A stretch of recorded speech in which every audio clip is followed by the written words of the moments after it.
Hey guys, welcome back to the channel. This is a story about what if Naruto trained by Hashirama and Madara for Chunin exams. Before I start, please support for more amazing content and do consider subscribing to my channel and share this video with your friends. This is written by Chaos Emperor Nex and link in the description and support rider. Let's start the video. Founder's Legacy Chapter 1. Madara's Will of Fire. Hugging the edges of buildings and fleeting through the shadows, a small figure makes its way toward a gargantuan monument with 4 distinct faces carved onto it. Judging by the bursts of speed in between momentary pauses of caution, one would deem that the figure is in incredible urgency. Upon closer inspection, the small figure is revealed to be a young child, no more than 6 years of age. A young boy, evidently, possessing a mask of panic and dread.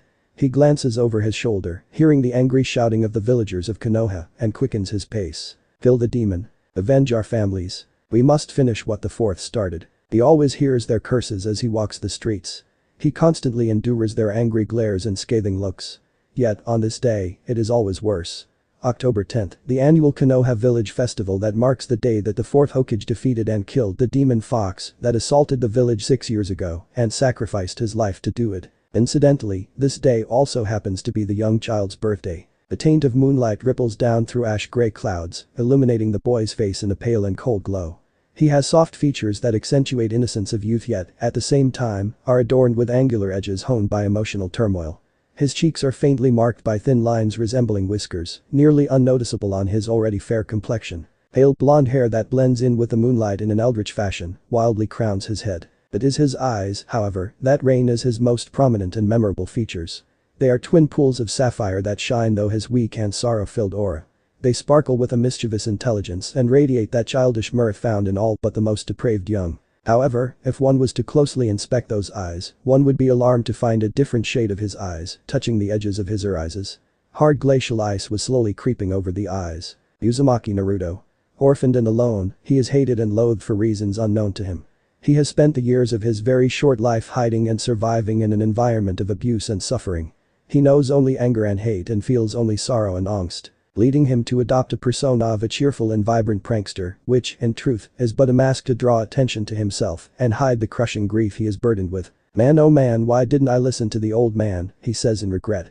He recalls how his surrogate grandfather, the third Hokage, had told him to come to the Hokage Tower first thing in the morning, where he would be spared from the villager wrath and not to leave until the next day. Unfortunately, the characteristic impatience and quick settling of boredom in youth got the better of him and he had left the safety of the Hokage's office to find some entertainment. Naruto could hear the shouts getting louder and louder, which could only mean that he is about to be caught and obtain a viscous beating. Again, he quickened his pace and arrived at a large tree growing into the side of the Hokage mountain. It was an impressive oak, the largest in the entire village. He never really came to this part of the village so he didn't see it too often. He stood in awe of the majestic tree, momentarily forgetting his plight. He remembered the words the old man had spoken to him too long ago when they were walking through here. Flashback, Naruto was walking hand in hand with Hiruzen Sarutobi, the third Hokage. He was a wizened old man, possessing a vast wisdom obtained through years of hardships and struggles for the sake of his people and village. He took a puff from his pipe and let out a ring of smoke. His eyes crinkled as a smile spread across his face. Ah, look Naruto, we have arrived at Haim-sama's garden, the old Hokage proclaimed merrily. Haim-sama, where? The bright-eyed blonde looked around expecting an actual person. Right in front of you my boy. Huh? The boy said quizzically while scratching his head. Gigi, you're showing your age. There's no one in front of us. All I see is a giant tree. Sarutobi chuckled to himself. That is Haim-sama Naruto. She has been with us since the beginning of the village and silently watched over us. Again, Naruto looked puzzled. Why would you call it tree Haim, he asked. Taking a long puff from his pipe, Sarutobi blew out a long line of smoke. Well you see Naruto, Konohagakure was founded by 2 men, the first Hokage and his very best friend. As a token of friendship, Shadai-sama gave his friend a small plant which he planted right here to mark the foundation of our village. That's how Haim-sama came to be. She has been graced by the hands of both our founding fathers. Wow. That's so cool, exclaims the boy excitedly. Hey Gigi, were they strong? Sarutobi began laughing loudly. Were they strong? They were the absolute strongest. Entire armies fled before them and it was said that together that they were invincible. Wow.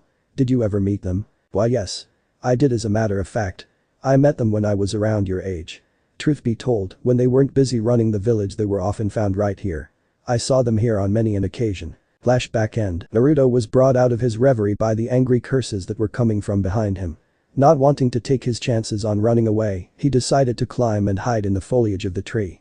Climbing higher and higher, he settled down at the top of the massive trunk where branches, thicker than the length of him, shot off skyward. Peering through the branches for his pursuers, Naruto felt something where he was sitting. Standing up, he ran his hands over where he was seated not a second ago and felt something. Upon closer inspection, he found that it was the Konoha symbol that all Konoha shinobi wear. Yet, the weird thing was that it wasn't carved into the tree rather, it was growing out of the tree like the knots at the trunk. Suddenly Naruto froze, he could feel the villagers closing in on him. He didn't know how but he could always feel people in their moods. It was strange and he never told his Jiji in fear of being ostracized for being different. He did as he always did, he hid within himself. He went deep into his own mind and retreated from the world, making his presence as small as possible. He did it often when he was being chased or targeted. He did his best to be invisible and hide himself from aggressors. Damn it. Where did that demon bastard go? Maybe it ran somewhere else. Let's go look. No. It has to be here somewhere. We have the place surrounded. That fucking monster couldn't have gotten away. Hey, check the tree. He might have hidden it. Naruto's blood froze. He could feel his heart go into overdrive as fear gripped his insides. He began to sweat and hyperventilate. Rapid labored breaths escaped his lungs as panic took over. Wait. That Shodai Sama's sacred tree. We can't just go and climb a national treasure. The Anbu will have us in chains, one of them proclaims. Who gives a fuck? I'm taking that fucking demon out if it's the last thing I do, another said venomously. Naruto was completely taken over by terror at this point as he saw the leaves rustle, indicating someone was making an ascent up the tree. In that moment of pure terror, Naruto, unbeknownst to him, flared his chakra. Next thing he knew he was falling downward into a black abyss. Ugh, what happened? Said a disoriented Naruto as he sat up and rubbed the back of his sore head. The last thing he remembered was falling all of a sudden when the angry villagers began to climb up the tree. Naruto took a look around his surroundings and found that he was in a dark room. Glancing upwards, he noticed a dark tunnel of some sorts that led straight upwards. It's probably where I fell from. Naruto stood up, intent on exploring this newfound place. Just as he took the first step forward, several lanterns on the ceiling lit up, bathing the room in a warm white glow. Wow, Naruto whispered in wonder. The room was larger than his entire apartment. The walls were wooden and adorned with intricate designs and carvings. On one wall there were two large symbols etched on it, one he recognized as the Uchiha clan symbol, the other he had no clue, but he felt that he had seen it during his frequent visits to the Hokage's office. There were several large and comfortable sofas off to the side and a small wooden table with several scrolls and books on it. He walked over to the table and picked up what appeared to be several loose papers bound together by a leather cord running through a hole in the top left-hand corner. Whoever wrote on it had really neat handwriting as it seemed to Naruto to look like the calligraphy that Jiji practiced. He began to read the contents of the first page. One of the first things Madara and I intend to do is open up an academy where our children may learn the shinobi arts. It is imperative that they learn to defend themselves as the various clans have grown incredibly hostile at the pact made between the Uchiha and Senju. We both fervently pray that our children do not have to live trough the horrendous wars that we have yet. We know that things will continue to remain unstable for years to come. Here, I have written down several chakra control exercises here that were meant to be used in said academy. However, Madara quickly tore up my original draft with some unsavory words. To quote Hashirama Baka. How the hell do you expect our children to do these exercises? They may be fine for chakra monsters like you and me, but mere kids will end up with chakra exhaustion doing these. We're trying to nurture our children, not kill them. Asshole. Anyways, I've put too much time and work into this to simply discontinue it. Who knows? We might just have a kid come along with chakra levels equivalent to ours and in need of unorthodox training methods. So without further ado, I present to you Chakra Control for Monsters. I. Hashirama Senju. Naruto put the booklet back down on the table. Sounds interesting. I should tell Jiji about this place, but first I gotta find a way out. He walked away and headed towards an archway that led into a long hallway. Naruto headed down it and saw that there were several more archways along the hall and that it ended in a dead end. Peering through the first archway he came across, he gasped at what he saw. A massive chamber with a ceiling so high that Naruto couldn't see anything except a black expanse. He noticed on the wall adjacent to the entrance that there are several weapons lined across. Knives, kunai, katanas, notachis, bastard swords and several other weapons that he could not identify. However, what caught his eyes was a certain section of the wall that was cleared of weapons save for three. One was a gunbia with 3 tamo on it. The second was an oversized sword that was easily bigger than Naruto. The last was the most unique of the three. It was a katana without a guard and shone mercurial silver. Managing to take his eyes off the weapon, Naruto slowly took in the gargantuan room. It's a training room. Realizing the function of the room and deciding there was nothing else to glean from it, he left and went back into the hallway. Looking down the hall, he went to the next archway and stopped before entering. It was filled with rows and rows of scrolls and books. The library was not even half the size of the training room, but it was still impressive. Deciding that it would be better to explore the rest of the compound rather than lose himself in curiosity, Naruto turned around and looked at the last two archways. These actually had doors instead of just being openings in the walls. Opening the first door, he found that it was a rather sizable bathroom, complete with a stone shower and an indoor hot spring. Whoever lived here must really have liked their comforts. It's like a luxury hotel here for shinobi. Turning on his heels, Naruto went down to the last room and pried the wood in the doors open. This room was distinctively smaller than the other three and was rather empty for the most part. The only noticeable furniture were two simple beds on opposite sides of the room. Naruto noticed, however, that between the two beds, the wall was covered in pictures. The largest of which depicted two men with their arms draped over each other's shoulders and smiling widely. One of the men had long straight black hair and tanned skin. Naruto recognized this man as the Shodaime Hokage because he often saw a picture of him in Jiji's office. The other man also had long black hair, except that his was wild and disheveled. He had a pale complexion that made Naruto think about the Uchiha police force that would always follow him to make sure he did not get onto trouble. Naruto looked at some of the other pictures. One of them was of the Shodaime standing next to a beautiful woman with red hair. There was another of the Shodaime holding a small blonde-haired girl in his arms. Then there was a picture of the other man standing next to someone who looked nearly identical to him, although the man with wild hair looked much younger in this picture. There was a really funny picture with the Shodaime, the wild-haired man, and another man who Naruto recognized as the Nidaime Hokage. The Shodaime stood in between the two men and smiled widely while the Nidaime and other man openly glared at one another. Several other pictures adorned the wall, but Naruto simply glanced over to them and made his way to the bed on the right. There was a book, similar to the one he had picked up in the entrance room, laying on the bed. He picked it up and read the title. The Art of Seduction, by Madara Uchiha. Seduction in itself is a form of genjutsu. It is a hidden compulsion that, when mastered, can hone the mind and perfect psychological warfare. The theory behind it is to capture the heart, with the mind and body falling in tow soon afterwards. A subtle movement of the head, a slight shift in weight, they can inspire thoughts of grace and power. The throwing of a kunai should be done in a way that it exemplifies the beauty of ease and show experience and mindset of battle. All these serve to instill yourself in the hearts of both enemies and allies, regardless of sex. Naruto put the book down and began thinking to himself. I see, so that other man next to the Shodaime must be this Madara person. Makes sense. He looks 100% Uchiha to me. As interesting as the book was, Naruto was more concerned about leaving the hidden compound. It would not do to escape the angry mob only to die of starvation from being trapped in a place where he could not get out and no one could find him. Naruto decided to head back to the library as it was the only room he had not actually explored. Re-entering the room, Naruto felt a strange feeling wash over him. He actually enjoyed reading, but because every time he attempted to enter the library, he was unceremoniously kicked out. Walking between rows of scrolls and books, he reached the center of the room that had a large wooden table littered with papers and a rather large scroll. The scroll immediately piqued his interest. He knew that several jutsu were often recorded in such scrolls and were used to teach the higher level ninja. Maybe I can learn a super cool jutsu and surprise Jiji with it. I can't wait to see the look on his face when I show him. Naruto placed the scroll on the ground and unwound it, sending the scroll rolling all the way to the end of the wall. Wow, it's really big. Examining the scroll, Naruto realized that he could not make heads or tails of it. It was covered in strange symbols and patterns that were entirely foreign to him. He walked along the long piece of parchment, hoping to find something that he could understand. Once he reached the center of the scroll, he found that there was a large empty circle drawn there. He sat down in front of it, contemplating the function of the scroll and what he should do with it. Maybe I should try to put some chakra into it. I remember Jiji sometimes put his finger on a piece of paper and an anbu popping up out of nowhere. Recalling how the old man taught him to channel chakra a while back, Naruto made the ram symbol with his hands and concentrated until he felt that tugging sensation from his gut.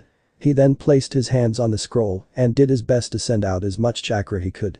The effect was instantaneous. All the symbols began to glow a faint green, and Naruto stared in wonder as the circle in the center turned into an eye. A deep crimson eye that glowed with power.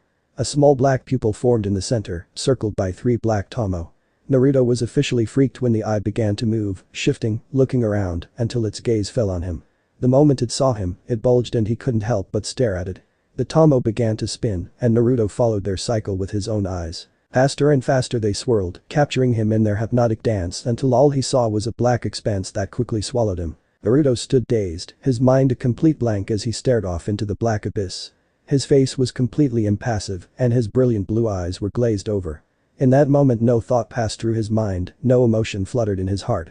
He simply was. Have you come seeking power? At the sound of the voice, Naruto was brought out of his trance and he whirled around to find the owner of the voice. He found a tall young man staring down at him, arms crossed. He was dressed in red armor reminiscent of a samurai. Underneath the armor, he wore a full black sleeve shirt and had his hands covered with gloves. Dark leather boots laced over black pants made out of the same material as his shirt. On his back was the war fan that Naruto had seen in the training room.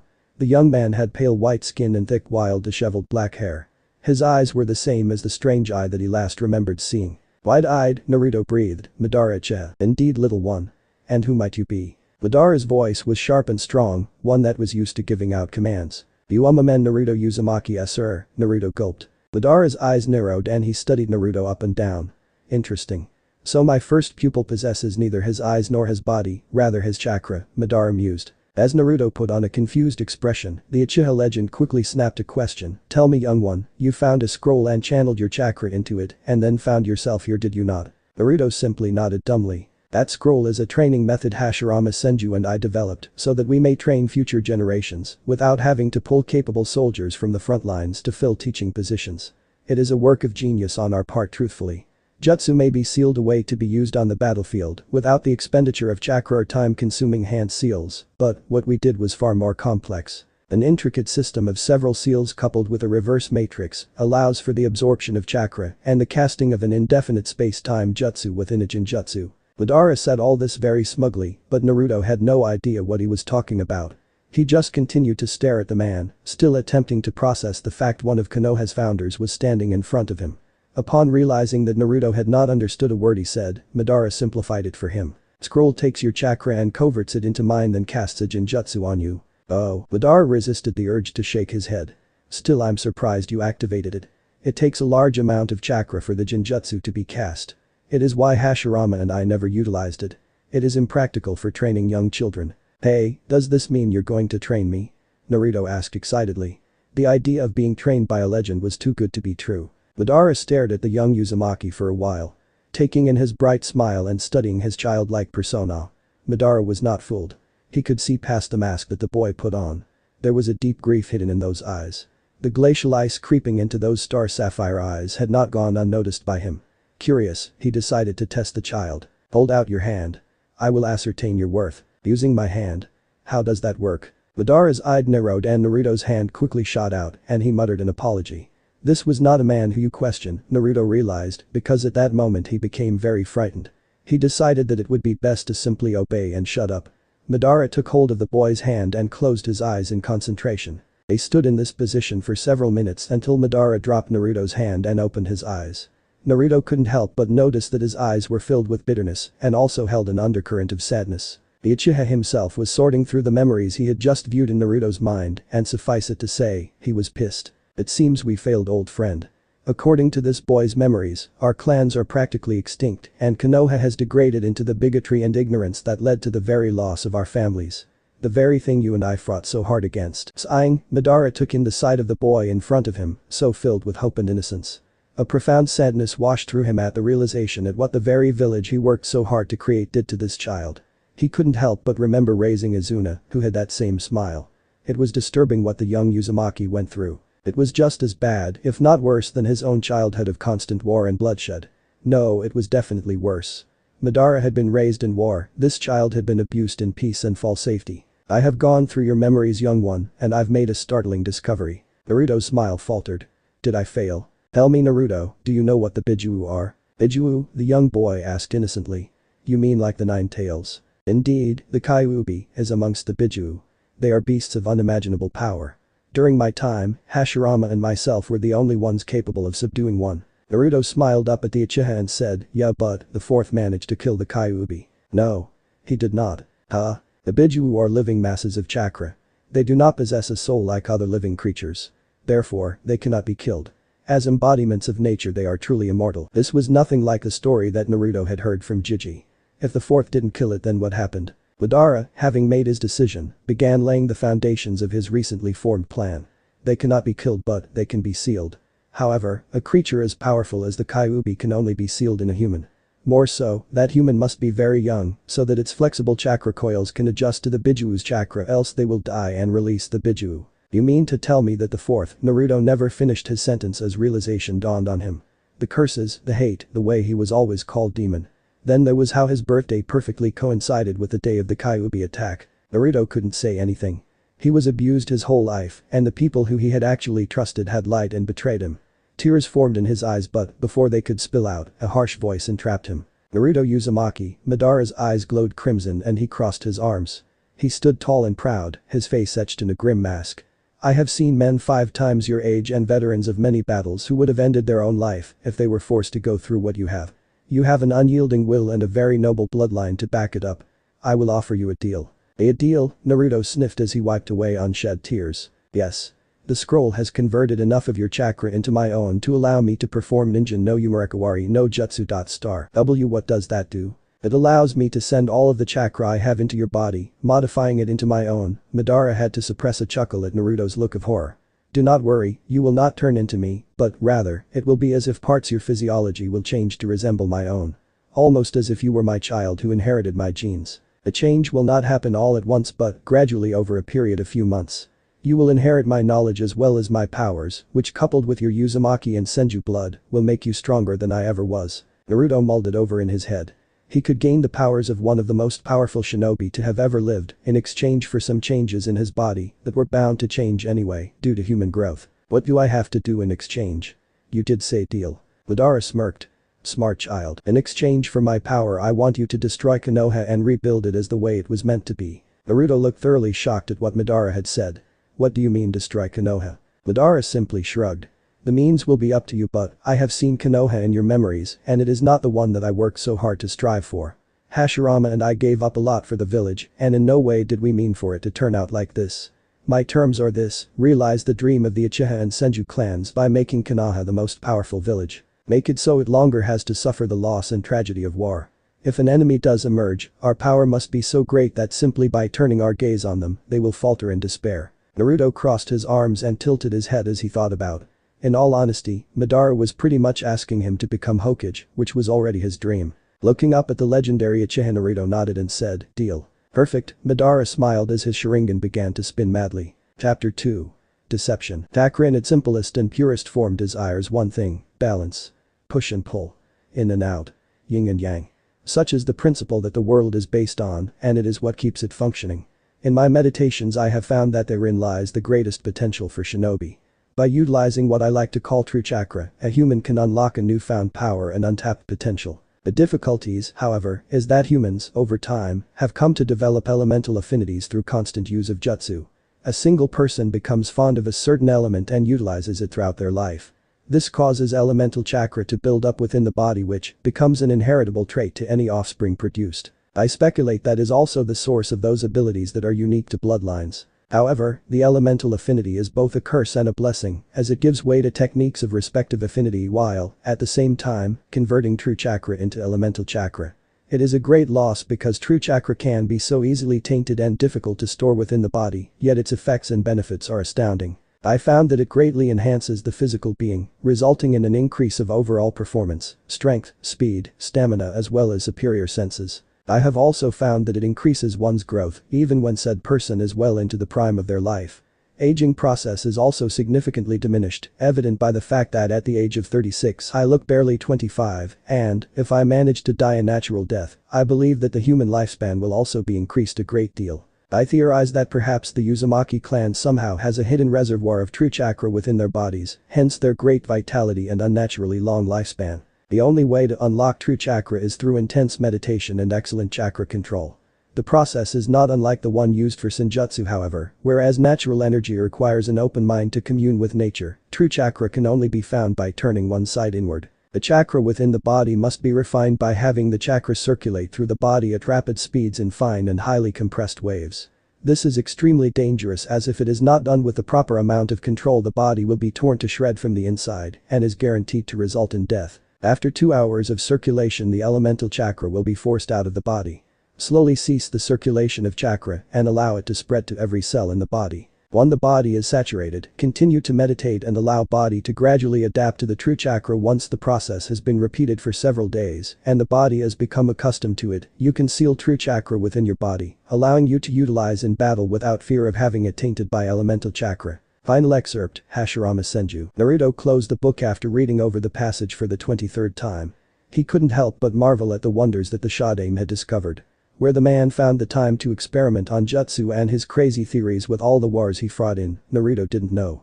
Not to mention there were several dozens of more works that he had authored down in the hidden compound. If the writings of those two had been released to Konoha, instead of being hidden down here, the Fire Country would be ruling over the entire continent, the young boy thought. As Naruto got out of the chair and headed out of the library, he went towards the bath he was so fond of using.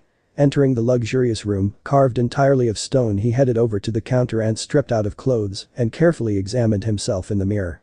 The Shodaime Hokage had been correct. After a year of utilizing true chakra, he had grown quite tall and his body had become more lean and defined. He was easily the strongest 10-year-old in the village. It had been 4 years since he discovered the compound hidden away by Hashirama and Madara. 4 years since Madara had poured his chakra into him and had given him access to the ancient Uchiha's power and abilities. Again, looking at himself in the mirror, Naruto took notice of the changes that occurred within him over the few months after Madara had performed his technique. His usual pale blonde hairs had grown thicker and wilder with deep black color seeping into their roots. His features had become more angular and he even took on Madara's jawline. To him, his most significant change had been his eyes. Eyes, which were once a brilliant and shining sapphire, were now cold glaciers. Focusing chakra into his eyes, he watched him passively as they turned into a deep crimson and 3 black tomo formed around the pupil. It was amazing, the true chakra already enhanced his vision a great and coupled with the Sharingan his eyesight was probably the best in the entire world right now. He channeled even more chakra into his eyes, feeling the chakra twist and grow heavy. The sensation was always a strange one for him. It was as if cold ice water was pouring itself onto his eyeballs, which was strange because according to Madara's memories, the sensation should be a burning one. Staring in fascination as his eyes changed shape and he watched as the colors reversed themselves. The tomo grew and turned a vivid crimson as a 3-armed swirl, reminiscent of a galaxy of stars surrounded by the black void of space, formed. This was Naruto's personal eternal Mangekyo Sharingan. He believed that due to his Senju and Uzumaki DNA, it shifted from what would have been Madara's original one. Not that it mattered. He had perfected his Sharingan and took it to heights Madara never could. Deactivating his EMS, Naruto slipped into the hot waters of the underground spring. Though ye say what you will about the two founders of Konoha, they knew how to relax in style. He had spent the first 2 years after Madara had performed the ninja no Umarakawari, no jutsu doing nothing but chakra control exercises and physical training. With Madara's massive repertoire of jutsu at his command, he really didn't need to learn any additional jutsu for the time being. Of course the most challenging thing in his training regime happened to be his physical growth. With growing taller and his limbs getting longer at a rapid rate, it proved extremely difficult to keep up with his taijutsu and kinjutsu training regimes. He became uncoordinated and sloppy in his movements. It was ridiculous to have mastered several katas and styles to only become disordered in a couple of months because he overreached or struck too wide. It was the main damnable reason that he was still stuck attending the Ninja Academy. He would have left the damn place if he didn't have a good enough performance to get hell out of there early. Here he was, capable of pulling off cage-level ninjutsu and having chakra control not seen since the first Hokage and stuck in an academy filled with children who could barely lift up a sword, let alone swing it. He was actually capable of passing the exams, however, he would be forced to use higher-level techniques that would give away his advanced training. The worst part was, since the council became fearful of another Itachi Uchiha, they rose the graduation age from 12 to 14. I should be out there putting my plan into motion to destroy this pathetic weak village and replace it with my own. Not wasting my time with untrained brats, Naruto thought vehemently. Heading out of the spring, Naruto grabbed a towel and dried himself off. He went back to the counter and mirror to put on fresh clothes. Throwing on white cargo pants and a sleeveless black top, he placed a black hottie over his head that had the Uzumaki symbol tailored onto its back in dark blue. Leaving the bath, he sent himself over the massive training room and without any hand signs, made 51 shadow clones. The odd number being because one would have to go to the academy and suffer through the cumbersome lays of prepubescent drama. Oh, why do is to jutsu practice day, damn it. I'll have to go myself. He could easily take any academy student or chunin instructor, but it was always best to be cautious. A true shinobi is always looking for the unexpected and never takes any unnecessary risks. It wouldn't do for the instructors to learn he was capable of performing a kinjutsu like the shadow clone technique. It raised too many questions and brings unwanted attention. No, the best thing to do would be to act as normal as possible and have slightly better than average performance. He then divided his clones to train while he was away. 10 would work on Taijutsu, another 10 would work on Kenjutsu, and 20 would work on mastering the various jutsu he had sealed away in his head. As for the last 11, they would read Hashirama's and Madara's personal works and other documents the two had stored away down in his secret sanctuary. As left for the entrance of the compound, he expanded his senses to see if anybody was near the tree that hid his hideout.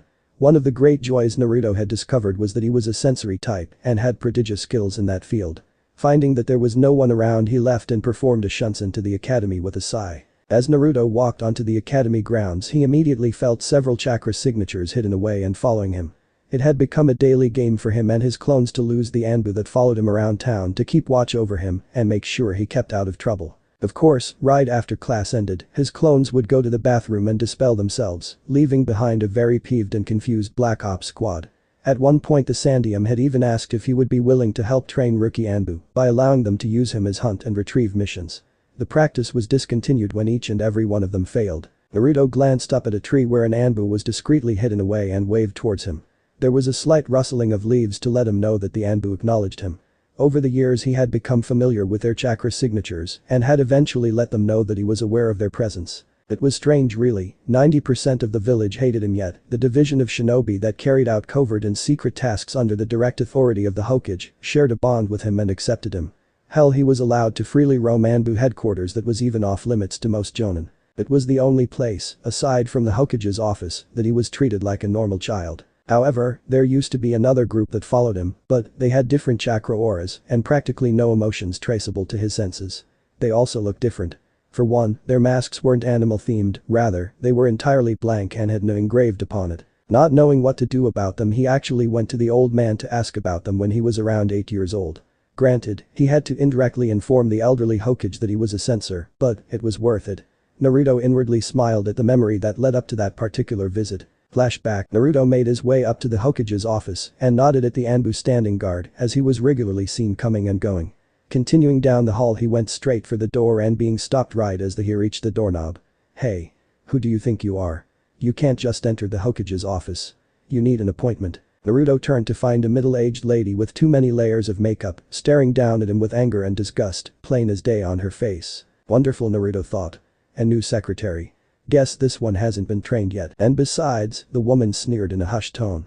The Hokage wants nothing to do with you, you demon brat. So it's going to be like that, huh? Naruto thought as he raised an eyebrow. Then he abruptly turned on his heels and marched back down the hall towards to the two Anbu, which one of them he recognized. Oh good, it's Cat. With her here this is much easier. As soon as he got close, he activated one of Madara's most powerful and devastating jutsus. Puppy dog eyes no jutsu. The moment Cat saw the little blonde boy with wide watery eyes and quivering lower lip, all Anbu training went out the window and she immediately enveloped him in her embrace and said, "Oh Naruto, baby, what's wrong? Did someone hurt you?" Naruto gave a few sobs and let tears fall onto the Anbu's shoulder before he answered her. "See, Cat, am I is Snifrelia a monster? That mean old lady said that I'm an evil demon and sniffed that I killed the Yondaime." "No, of course not, sweetie, that old lady just forgot to take her medicine and when she does she says crazy things. Hawk here will go take her to the hospital, won't you, Hawk?" "Of course I will," said the tall male Anbu. With that he walked down the hall, muttering about heartless civilians picking on innocent kids, leaving Naruto still being embraced by Cat, who was now running her fingers through his hair. Within seconds there was the sound of indignant shrieking and then it died out, going eerily quiet. Hawk returned carrying an unconscious secretary across his shoulder. "I'm taking her to the hospital, okay? She won't bother anyone anymore." Naruto simply nodded and wiped a tear away as Hawk left with the rotten bitch. Cat put her hands on shoulders and looked at him through the eye holes of her mask. "You can go talk to Hokage-sama now, but first," she lifted part of her mask revealing a delicate jawline and tilted her head towards him. Naruto pecked her on the cheek and smiled. "Bye, Cat." "Bye, Naruto. Behave yourself." "I will." As he turned back into the hall, a pale smile crept onto his face along with a single thought, "Suckers." He then walked past the now empty secretary desk and entered the Hokage's office. Poor Gigi is going to have to find a new secretary, hopefully one that has some common sense this time. Flashback end. Naruto sighed as he entered the academy. To him, there was no hell greater than the sheer boredom he was put through in this place. He mentally promised himself that in his Konoha, the academy would center more on practical studies rather than theory-based ones. Less lecture and more sparring. Honestly, I should just let Kurama run free and destroy the place. At least one of us wouldn't be bored. No, he couldn't do that, the more logical side of him argued. In order to build the most powerful nation on the damn continent, he would have to do things strategically and subtlety. With another sigh, he made his way to his classroom and mentally erased the screeching and yells of his fellow peers. It's going to be a long day. 2 years later, Naruto was making his way towards the Hokage's office, his glacial eyes filled fierce determination. He walked with the gait of a man with a mission. His face said impassively yet, a hint of mirth showing through. Naruto had grown even taller over the past 2 years. Currently, he was settled in at 5'5", 165 centimeters, quite tall for a 12-year-old. His hair had grown even longer, so now he kept it tied in a thin ponytail that started at the nape of his neck and ended at the middle of his back. His bangs covered his forehead and fell just over his eyes. All in all, Naruto was on the verge of manhood and caught the eye of every female in Konoha, even the ones that hated him. As he neared the office, he nodded at the Anbu standing guard and pointedly ignored the secretary. They knew better than to stop him unless the Hokage was in a meeting. Naruto knocked on the door, smirking to himself as he gave the old man a warning to hide his porn books. After a few seconds there was a gruff, "Enter." Naruto entered and said, "Yo Jiji," and closed the door behind him. The Sandium smiled up at Naruto. "Ah Naruto, what can I do for you?" Naruto sat down in a simple wooden chair in front of the Hokage's desk. The damn thing was uncomfortable. He once told the old man to get more comfortable ones, but was informed that it was a subtle tactic to allow the Hokage to appear more ease, while the person in the opposite side of the desk shifted around feeling discomfort. A simple psychological tactic to give him a small advantage in negotiations or questionings. Sarutobi Hiruzen may not be as strong as he was in his prime, but his mind was sharper and more dangerous than ever. Well, for one, you could find a better place to hide that smut you read, instead of dumping a stack of papers on it. Sarutobi flushed and quickly took said book and threw it into one of his desk drawers while performing several hand signs to hide it with a genjutsu. Naruto shook his head and sighed while adding another mental note to an ever-growing list for the future. Maintain active sex life to keep yourself from getting addicted to porn in advanced age. Straightening himself and folding his hands on his desk, the Sandium asked, as if nothing had happened, "How may I be of service, my boy?" "Digi, I need you to do something for me." "Oh?" Sarutobi said, while raising his eyebrows. The boy never asked anything of him these days. In fact, he mainly kept to himself and went off to who knows where to do who knows what. It bothered the elderly Hokage a great deal. Several years ago, Naruto changed a great deal. Gone were the bright smiles and spontaneous outbursts that usually marked his presence. That child was replaced by a cold and distant one who rarely displayed emotion and simply stared at you impassively. Sorrow filled the old man as he felt that he had failed the young man sitting before him. The village ostracized and openly hated him, and he was powerless to stop them. This young boy had to suffer through so much at the hands of people who owed their very lives to him. It was downright disgusting. "I'm so sorry, Minato. I've failed you." "Gigi, I want you to pull me from the academy," Naruto said. Whatever the old Hokage was expecting, this wasn't it. He immediately began spluttering, and Naruto, "But why? It's your dream to become Hokage, isn't it?" "My dream is to change Konoha for the better and make it unrivaled," he answered coolly. Being Hokage isn't necessarily a must in order to accomplish that. The Sandium Hokage stared at the young man who used to scream to world that he would take his place as Hokage when he was a small child. "Naruto, what has this village done to you?" thought the Sandium sadly. As for the why, well, to be frank, the academy is more of a determinant rather than a beneficiary at this point. "What do you mean a determinant?" he asked Naruto, in wonder. Closing his eyes and sighing, Naruto thought over on what he was about to do and decided it was worth it. Opening his eyes, he fixed the Hokage with a dead serious look. "Can you secure your office?" he whispered. Immediately shifting from a doting grandfather to a Hokage meaning all business, Sarutobi nodded and activated the privacy seals in his office. Looking at the young man and staring back at him in all seriousness, he asked, "What is this all about, Naruto?" "I know about me being a Jinchuriki, and before you even ask how, let me just say that the signs are all there, and all you have to do is carefully read them. In fact, I'm positive the Aburam and Nara in my class have figured it out. You might want to talk to their parents." Ignoring his surprise, Sarutobi decided to pursue Naruto's reasoning. "Do you fear that those two will tell others and that you will be forced to leave?" "PFFT, I couldn't care less about them," he said coldly. "The academy has nothing to offer me. I estimate my abilities to be around mid to high chunin. Do you have proof of your claim?" the Hokage asked seriously. Naruto Simple held out his hand and gathered chakra in the middle of his palm. Within moments a sphere of ice blue, rotating chakra filled his hand. The Sandium stared eyes wide and mouth agape. Rasengan. "But how?" "Mom and Dad both left a chakra imprint within the seal. They passed down several useful things for me to know. For instance, the Kyuubi attack was the doing of Arujache. Mom seemed to think it was Madara Uchiha, but I have a good authority it wasn't him. Sarutobi sat there in silence for several moments as his brain processed all the information. 1. Naruto was aware of his parentage. 2. He now knew that the Kyuubi incident was an instigated attack. 3. Somehow, the last possible name he wanted to hear was being brought up. Pushing aside Naruto's lineage, he focused on the Kyuubi incident. What do you mean by good authority? When it isn't trying to rip me to shreds, the Kyuubi sometimes speaks with me. It informed me that it is familiar with Madara Uchiha's chakra, and this Uchiha wasn't him. Not to mention Dad was also pretty adamant that it wasn't him. You might want to look for any Uchiha unaccounted for before Itachi slaughtered them. Sarutobi sighed as he leaned back into his chair and ran his hands over his wizened face. Very well Naruto, you have given me much to think about. And my request, the blonde boy asked. I will take you out of the academy however, the law does not permit you to become a genin until you are 14. You will have to take the genin test with your graduating class. Naruto nodded and got up to leave but before he could reach the door the Hokage had called out to him. Naruto, you said that Minato was adamant it was not Madara Uchiha. Do you know why your father would say that? Naruto smiled inwardly. He had purposely inserted that piece of information, or rather lie, knowing the old man would catch onto it. Gigi, you know that my father came to Konoha as an orphan refugee during the Second Shinobi War, right? Sarutobi nodded his head not seeing where this was going, but let Naruto continue.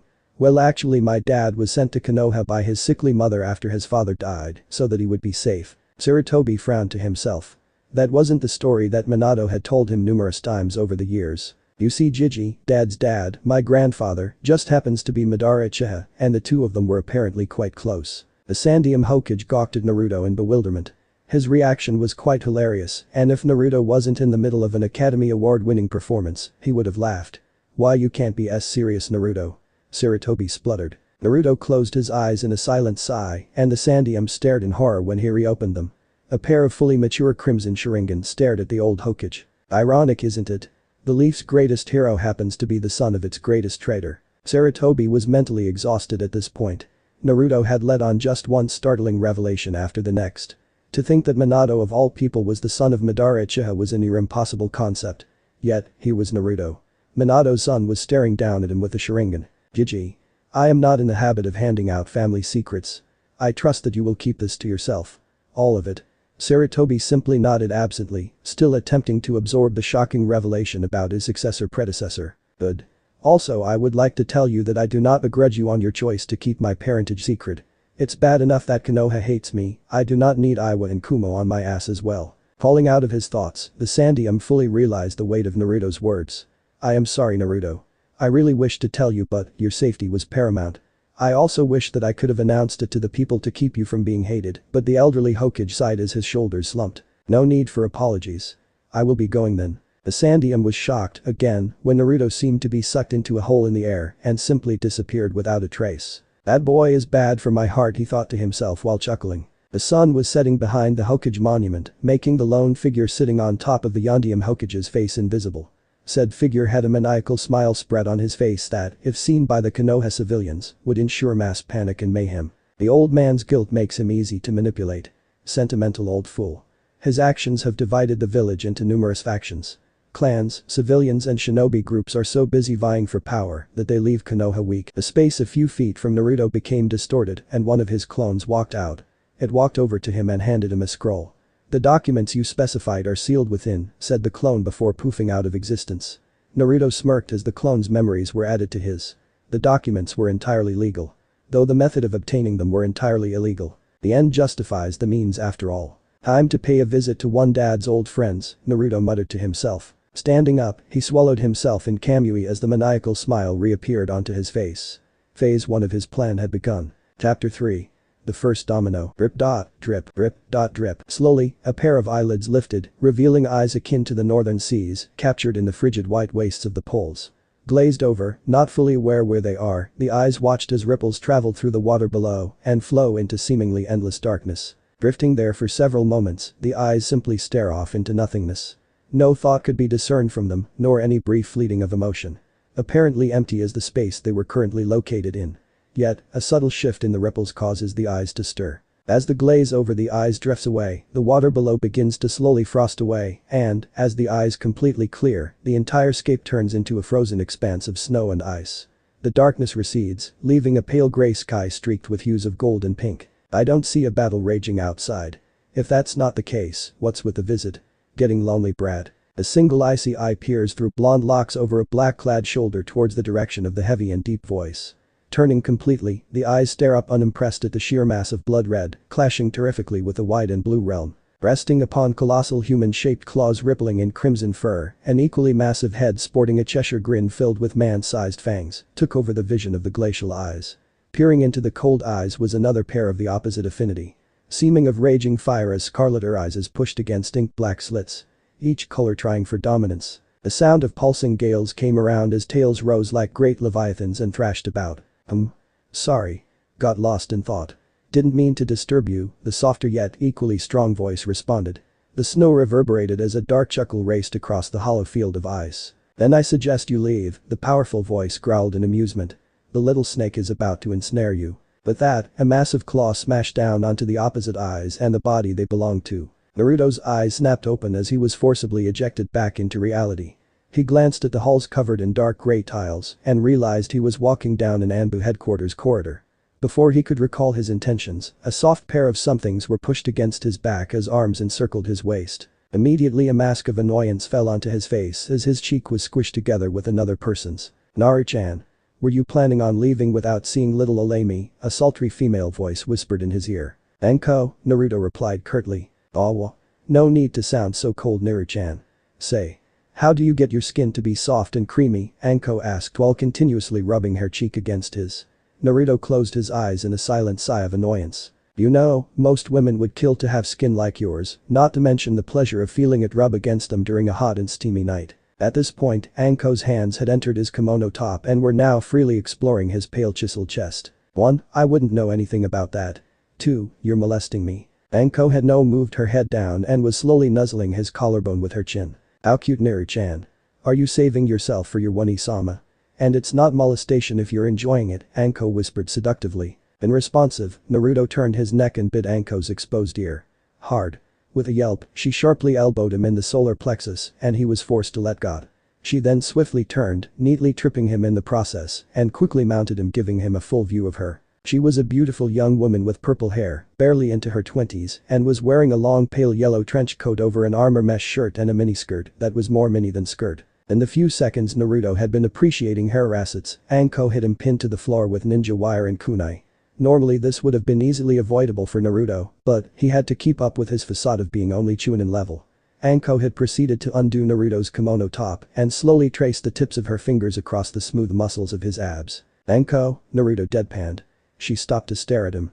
Enough. No, she smiled cheerfully and in the blink of an eye, slashed a kunai across his cheek and began lapping up the blood that was flowing.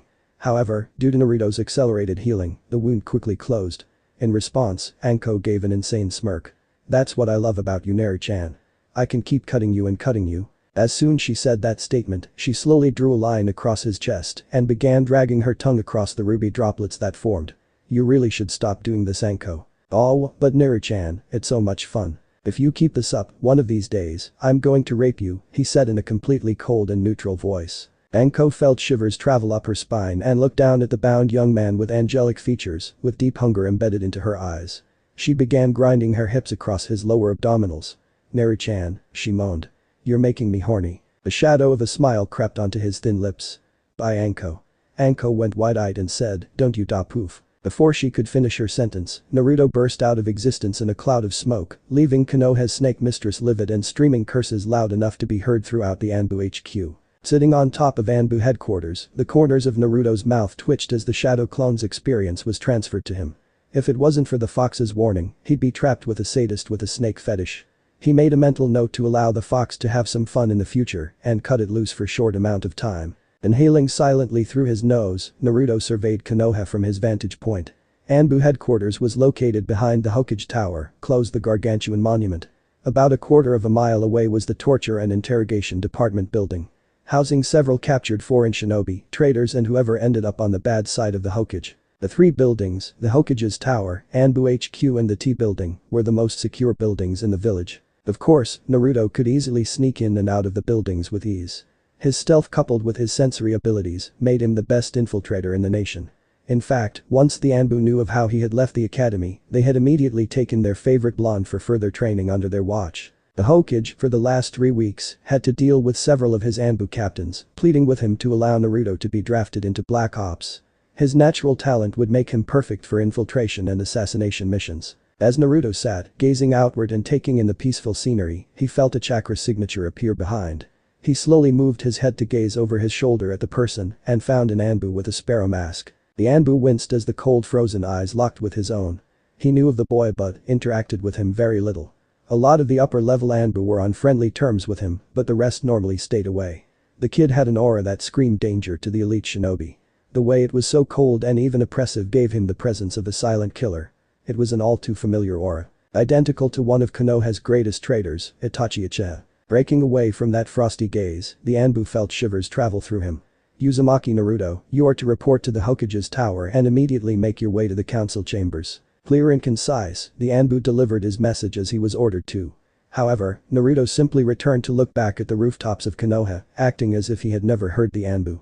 A full minute passed as the two stayed perfectly still. When the Anbu finally decided to reiterate his message and stepped forward, Naruto burst into hundreds of black butterflies, leaving behind a faint dust cloud of dark purple. Too much like Itachi, Naruto strode down the hall and made his way to the heavy white doors guarded by 2 Anbu. As he approached them, he gave them a silent nod of acknowledgement, which they returned before patting him down to make sure he wasn't armed. The only things they pulled off him were 2 scrolls. Though he couldn't see their faces, he could feel they were surprised when they saw that one of the scrolls had the Fire Daimyo's insignia sealed onto it. They gave that one back to him because anything with the Fire Daimyo's emblem was not susceptible to search without the bearer's permission or expressed consent from the daimyo himself. The other one they unwound to examine. Storage scroll, he voiced impassively. One of them nodded before running his hand, laced with blue chakra over the scroll, making sure it did not contain any weapons or harmful substances. After thoroughly checking it, they handed it back to him. They parted the doors and let the young man through. The Sandaime Hokage, Hiruzen Sarutobi, sighed for the 23rd time in the last hour. The council was bickering as usual. Well, to be fair, the civilian side was bickering, while the shinobi side was doing their best to ignore their counterparts and curb the desire to kill them. It was the usual ritual that went on and usually resulted in nothing getting done. However, the useless prattle quickly fell away as the council doors flew wide open. In strode a tall young man with flowing pale blonde hair and dark streaks of black in his roots. A black kimono top draped over his shoulders and was open enough to show his collarbones, wide and pale. His impassive face, shaped with sharp angles and angelic features, coolly passed over the council. Finally his glacial eyes settled on the Hokage. Sarutobi looked at the young man with confusion and surprise etched onto his face. "Naruto," he breathed. "What are you doing here?" The pink-haired woman from the civilian council stood up. "I believe I can clarify that, Hokage-sama. I was the one who had him summoned here." The old Hokage leveled the woman with a glare and she shrank back into her seat. "Councilwoman Haruno. Care to explain your actions?" he gritted through his teeth. "Well, Hokage-sama," the woman said, trying to act dignified. "It has been brought to my attention that this boy," she sneered, "is no longer attending the ninja academy. I would like an explanation as to why, and if he will not be a shinobi, then what is to be done with him." Several of the civilian council members began to voice their dissatisfaction, saying that Naruto should be forced back into the academy or be put under house arrest. None of them dared to call for his death right in front of him, for fear of breaking the Sandaime's law. "It is curious," Naruto's voice broke through the voices of discontent, "that Konoha's governing body is so interested in a single academy dropout. Could there a specific reason for this unreasonable interest?" he asked innocently. Tension filled the room as Naruto's question brought everyone in the council dangerously close to breaking a law concerning an S-class secret. The Hokage, fully aware of Naruto's knowledge of his status, saw the mirth behind his eyes. "Naruto, you devil, what game are you playing?" As the council remained deathly quiet, it was Danzo to Hiruzen's left that broke the silence. "Is this true, Sarutobi? Have you truly pulled the boy out of the academy?" Danzo's question expertly dispelled the tension while simultaneously brushing away Naruto's question. "Yes, Danzo," Sarutobi sighed, "I took Naruto out of the academy." "May I ask why?" asked the bandaged cripple. "Indeed, Hokage-sama, we deserve to know what the reasoning behind your decision is," said a disgustingly OP civilian councilman. Amura, one of the Hokage's advisors, spoke up. "Perhaps it would be best if we dismiss the boy before discussing this matter." Naruto interjected himself in their conversation. "There will no discussion of any sort. This council has no jurisdiction over me." The pink-haired Haruno screeched, "Be silent, brat. We can do whatever." She quickly lost her voice as a cold wave of death slammed down hard into the room, making the Shinobi Council and the Anbu guards tense visibly. Naruto's face had hardened, and his entire body was leaking a murderous aura that was pulsating menacingly. The civilian side looked ready to drop as the visible strain on their faces showed from the oppressive aura in the air. And as soon as it was there, it disappeared just as quick. Several of the clan heads glanced nervously at each other, disturbed at how easily a 12-year-old boy could unleash such thick killing intent. Shikaku Nara, head of the Nara clan and Jounin commander, was the second highest ranking shinobi in the village. He shifted in his seat and said, "Naruto-kun, why would you believe that you are not under the authority of this council?" Naruto met the man's gaze, and he shivered at the eye contact with the frozen eyes. "As I am not a shinobi, I do not fall under the authority of the shinobi council, and the same holds true for the civilian side, due to my being a Jinchuriki." The collective gasp went around the room, and everyone stared wide-eyed. No one expected for Naruto to know his status as a Jinchuriki. The Sandaime groaned inwardly at all the crap he would now have to deal with. Naruto's revelation of his knowledge gave the perfect excuse for the civilian council to stir up trouble. "So you know," Danzo stated. Naruto nodded in Danzo's direction. "A Jinchuriki is a military asset, and since I am not a shinobi of Konoha, I fall under the direct authority of the Hokage. No other body may claim jurisdiction over me. This is ridiculous. The demon is aware of itself and is attempting to break away from our control. It is too much of a threat to let it continue to live. We must kill it at once," the pink-haired banshee shrieked. Several of the clan heads visibly winced at the sound of her voice. Tsuminyazuka scoffed at the idiotic bitch. In her opinion, the pink annoyance should be executed for damage she caused to everyone's ears whenever she spoke. It must fall under the category of assault or battery, right? If the Gaki really was the Kyuubi, we'd all be dead, and I doubt there'd be a thing we could do to stop him. So shut up and sit down and give us some respite from that damn awful voice of yours." The squawking woman quickly shut up and sat down while sending a venomous glare at Tsume. Shikaku sighed, "Naruto is right in the legal sense. This council has no authority over him. In fact, the only time someone other than the Hokage would be able to give him an order would be during war. The Ambrat played the rules so well he effectively cut off the entire village's hold on him. The moment we don't have a Hokage, he could walk out the front doors of Konoha and we wouldn't be able to do a damn thing. Troublesome." The civilian council was now in an uproar. They wanted Naruto confined or dead, and he had, for all intents and purposes, left their control. "He's a danger to our village. We should immediately kill him. Our children can't be safe with him around. The Yondaime would want him dead in revenge." At the last remark, the entire shinobi council flared their killing intent at the mention of their beloved lost leader. Mikoto Uchiha, one of the survivors of the Uchiha massacre at the hands of her son, shot up, quivering with rage. "Don't you dare," she seethed. "Don't you dare use Minato's name to justify murder." As the council became deathly quiet, Naruto began to do the last thing called for in this kind of situation. He began stripping. "And Naruto? Just what do you think you are doing?" Sarutobi asked incredulously. By the time he had finished asking, Naruto had taken his kimono top off. Every female in the room blushed furiously as they leaned forward to better appreciate Naruto's smooth abs. Making a one-handed seal, Naruto began to channel chakra, putting everyone, especially the Anbu, on high alert. For the second time since he entered the room, Naruto caused a collective gasp that ushered throughout the room. Everyone stared as the strange symbols appeared in black over the boy's pale chiseled abdominals. Behold, the last act of the Yondaime Hokage.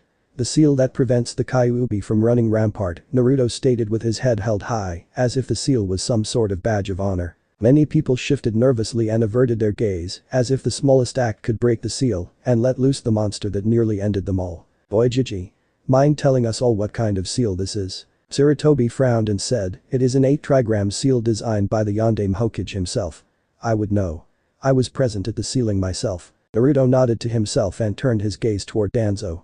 "You wouldn't happen to know how the seal functions, would you?" Danzo stared at the boy for a few minutes, inwardly cursing and praising the boy for his tactics.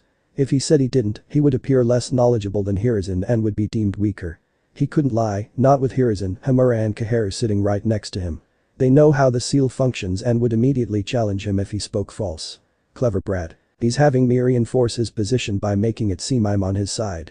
"Uzumaki Naruto, I've overlooked your capacity." Sighing to himself as he could feel the headache come, Danzo informed the council on the seal. The seal is formed through 2 4-symbol seals.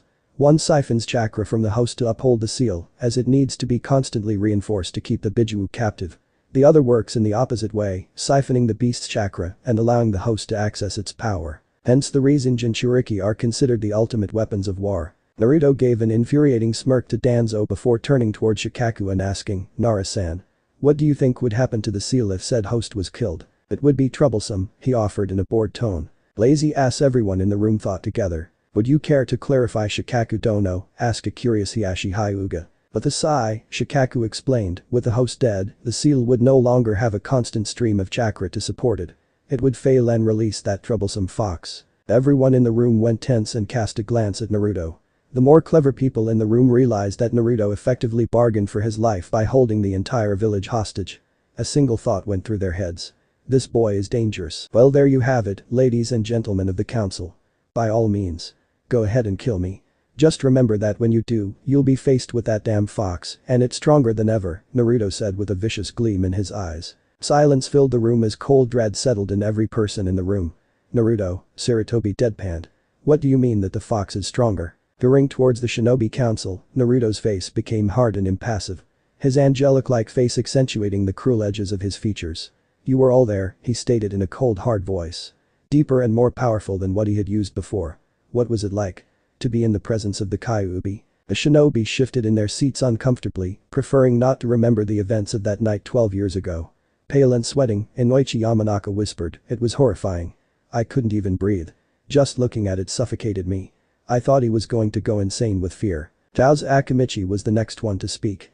I never felt afraid in my life. The fox was madness itself. Its chakra was so thick. So malevolent. I could feel the hate crawl over me. Naruto gave a single nod toward the two men. Indeed, the Kyuubi is a coalescence of chakra filled with malice and powered by a wicked intellect. And it has been feeding, Naruto added while turning toward the civilian side, who flinched with fear in meeting the frigid eyes filled with unbridled fury. Every scathing remark. Every hate-filled glare. All the words of disgust and the consistent beatings. The fox has gorged itself on your actions. For 12 years Konoha has nurtured the fox, empowering it. Everyone looked at the young man in horror as they heard his revelation. Konoha had made its own worst enemy stronger. So yes. Kill me if you will. Just remember, there is no Hashirama Senju to subdue it. No Madara Uchiha to control it. And no Minato Namikaze to seal it. No one could speak. They couldn't find any words to say. What could they possibly say? The boy had proved that his existence was the only thing keeping Konoha safe from the Kyuubi's wrath.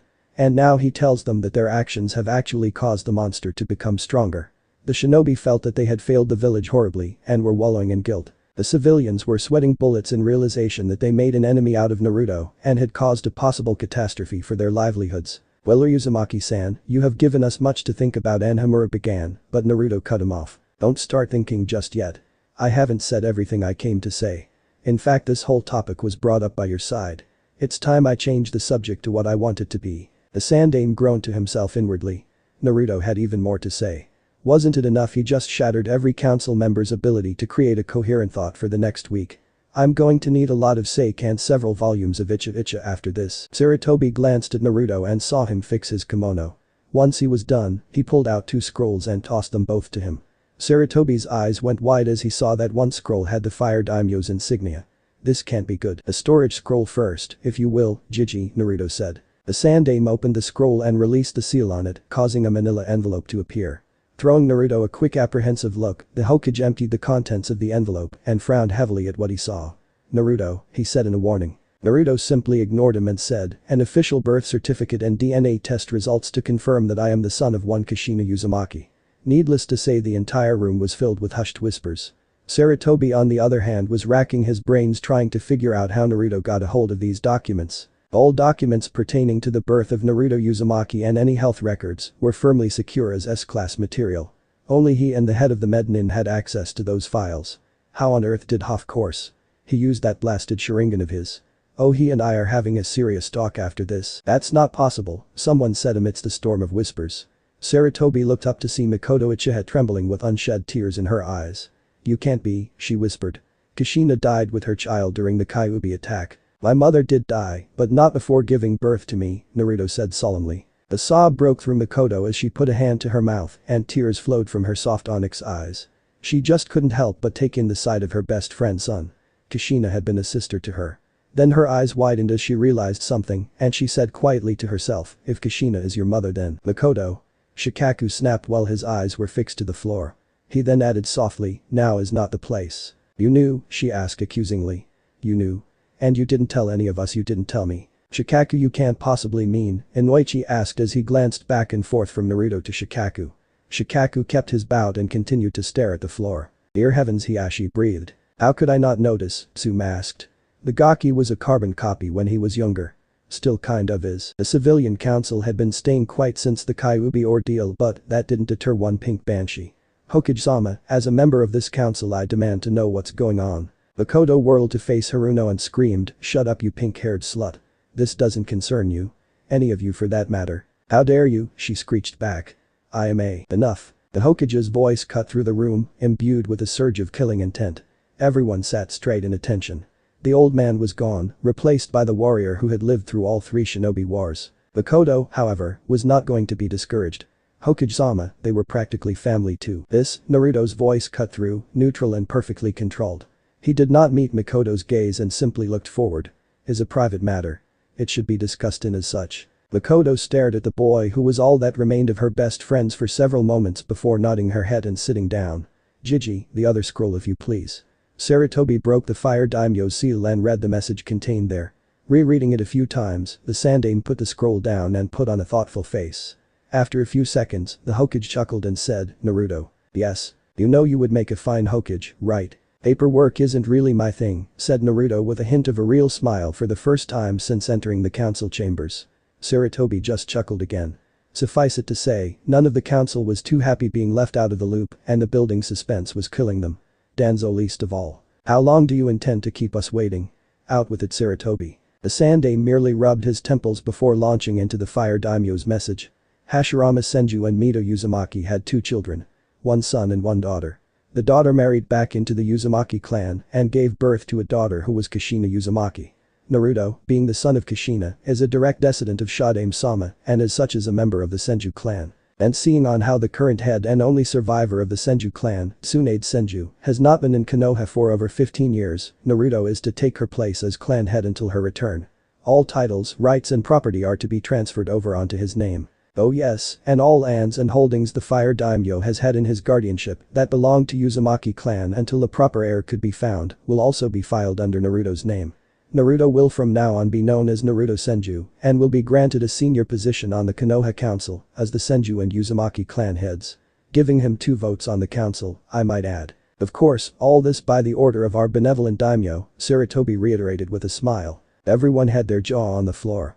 Naruto was now, officially, the wealthiest and most powerful landowner in the fire country behind the daimyo.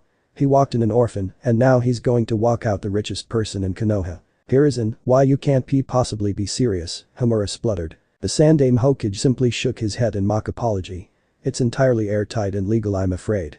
The daimyo's seal only further reinforces it. It's completely ironclad. Nothing anyone can do. Suddenly, Haruno had an evil and hungry glint in her eye and immediately stood up. Hokage-sama. As the last Senju and Uzumaki, I move that we put Naruto-kun into crop program. The shinobi were looking at the woman like she was crazy. 15 minutes ago she was calling for his death, now she wants to breed with him. The civilians were agreeing and nodding their heads with vigor. This was the perfect chance to finally get a hold of the virtual gold mines that were the Senju and Uzumaki holdings. Naruto, for his part, had visibly cringed when the screeching banshee used kun with his name. He knew that they would try to pull the craw on him, but he didn't think they would do it so soon. He expected them to approach him in a month or 2, not in 5 minutes. No, Naruto said in all seriousness. I have no desire to be placed in the craw. The banshee shrieked a response with greed plainly painted on her face. You have no choice in the matter. It's the law. Naruto simply raised an eyebrow at the useless woman. Her death will be most enjoyable once I begin Konoha's purge. I will not be 15 for another 3 years, therefore I am protected from the craw as a minor. And another thing, you say that I have no choice in the matter. Naruto pushed out the Kyuubi's chakra and allowed his eyes to turn into black sit surrounded by crimson seas. The woman shrunk back in fear and terror and clutched her arms to her side. Need I remind you what I do for this village every second of my existence? I now also hold this village's economy in my hands. Your livelihoods as well as your lives are in my control. Do not test me. Letting the feral chakra recede, Naruto turned back and faced Mikoto Uchiha. Uchiha-san, if there is something you wish to discuss, you may come to the Senju compound tomorrow. I will happily speak with you. Now turning to face the elderly Hokage, Naruto said, Jiji, if you will excuse me. I will return when the council convenes again. Until then, I have an empire to reforge. Not waiting for an answer, Naruto turned on his heel and walked towards the doors behind him, and before he even reached the doors, he disappeared in a whirlpool of space. All the onlookers thought the same thing in that one moment. Some in dread, others in new hope. If he ever becomes Hokage. Chapter 4. It begins. He checked his gear one last time, making sure everything was securely strapped on. Senbon needles, dipped in various poisons, were wrapped around his wrists. An assortment of kunai and blades was carefully hidden in his kimono top for ease of access.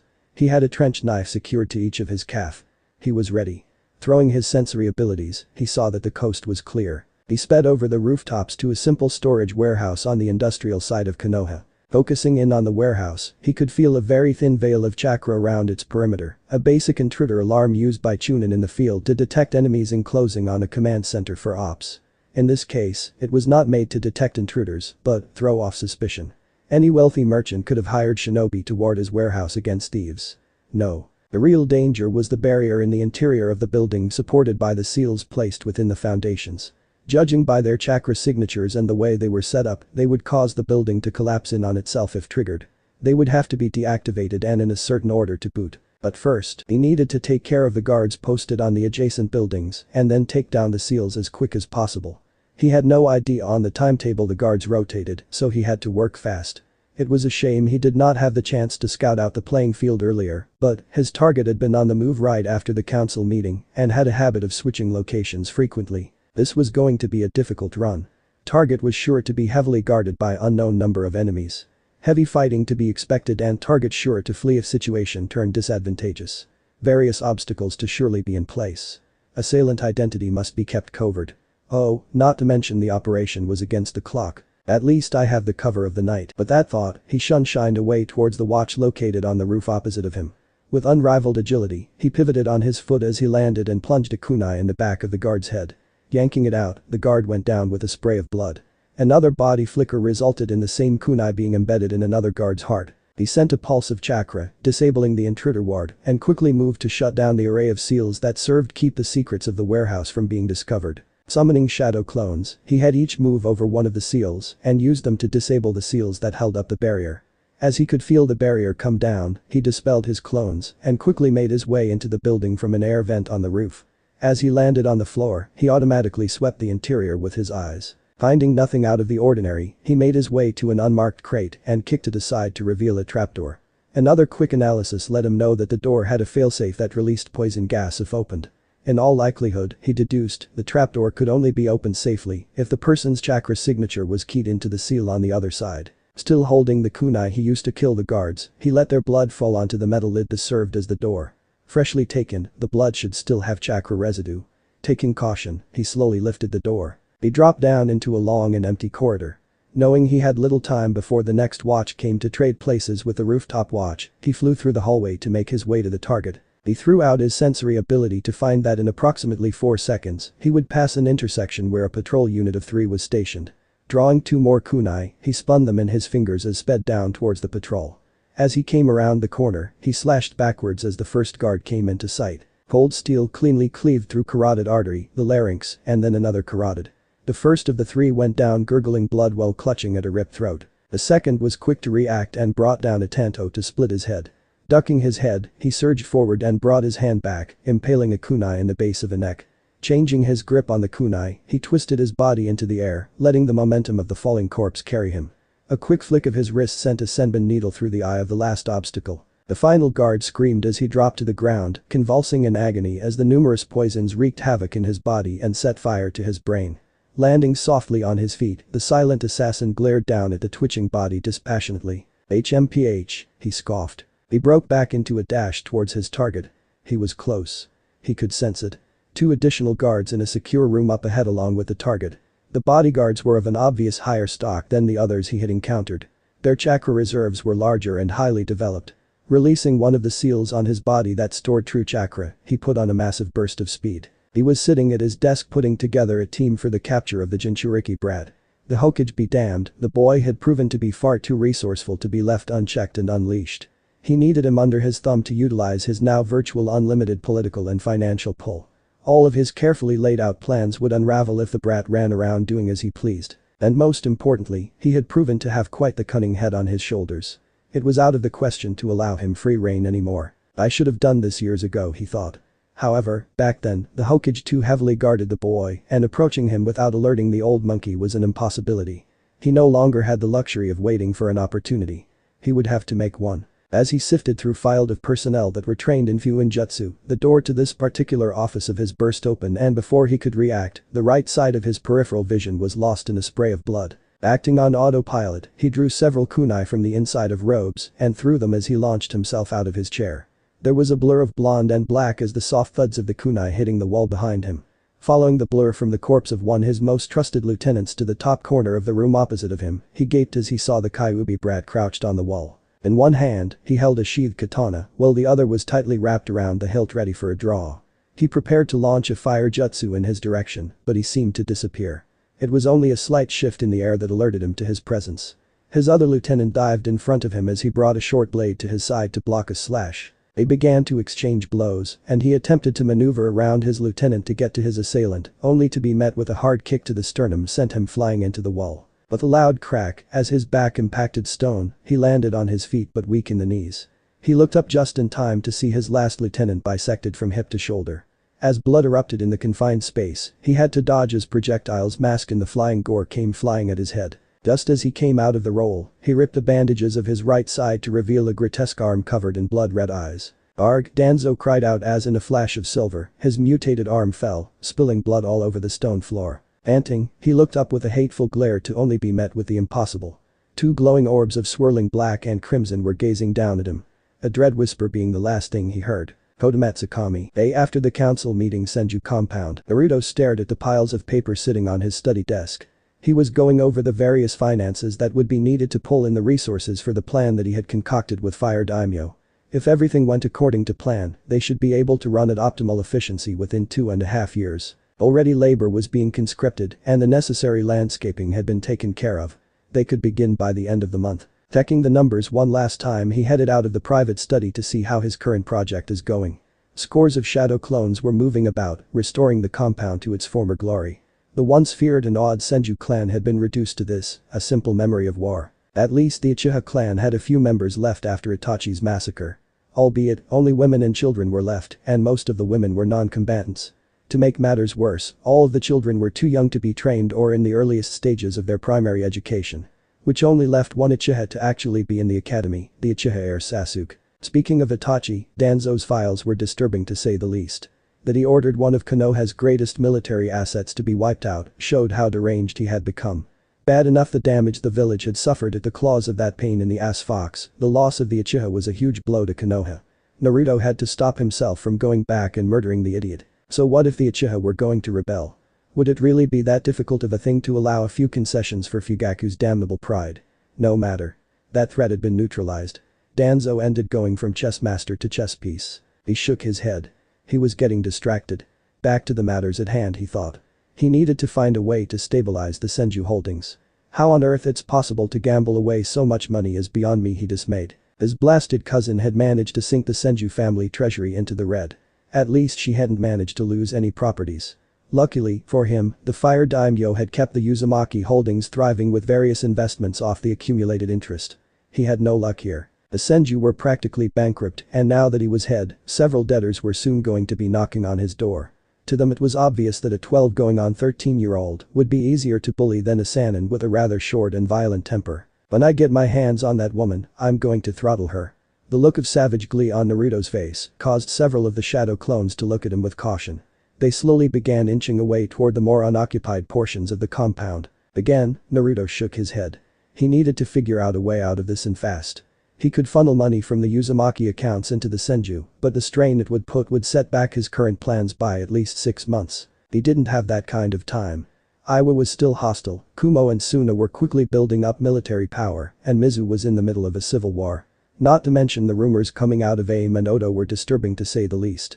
War was on the horizon and he didn't have the luxury of time. He needed to find another source of income and quick. I suppose setting up a few dummy businesses to smuggle black market goods and weapons would work, he mused. Yes, it would work. He could use Root's resources to set up a supplier, but the question is, where? Selling out of the fire country is folly. No need to arouse suspicion. Mkusa, he decided.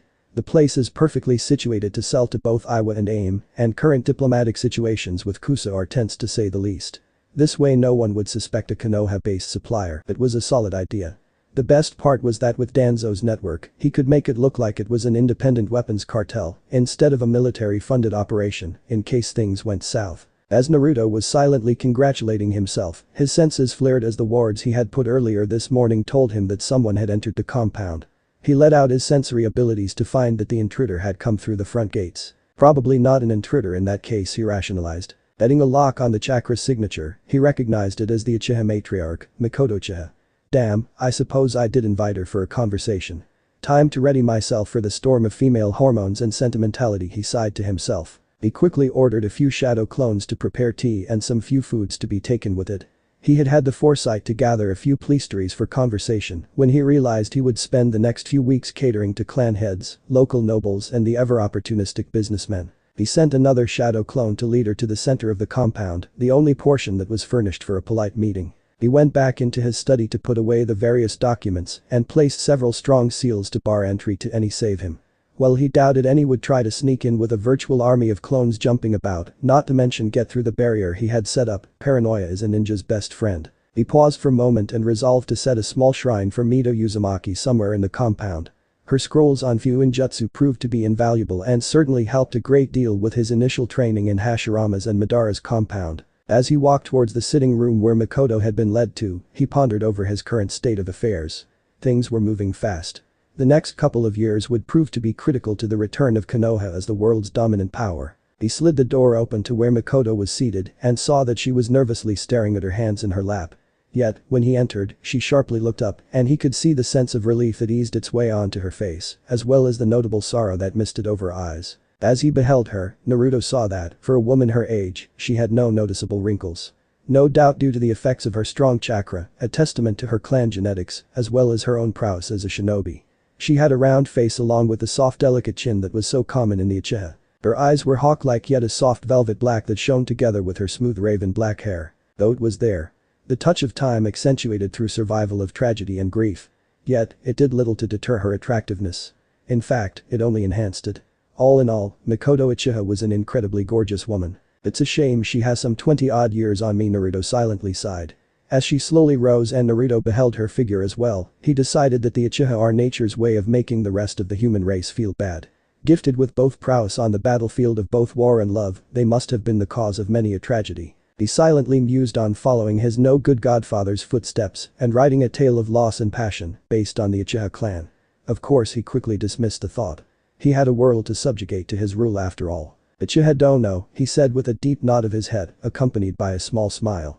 It is a pleasure to have you grace my home. Oh no, it's my pleasure to be here, she said with a respectful bow. Despite their age difference, he outranked as the head of two ancient clans, regardless of their fall from grace. Though he contemplated if the situation was of different circumstances, she wouldn't have bowed to him, rather have responded with a polite nod. Uchiha have nothing if not their pride after all. As she retook her seat, he settled opposite of the sofa she was on in a large comfortable chair. A silence soon overtook the room as he was content to let her take lead of the conversation.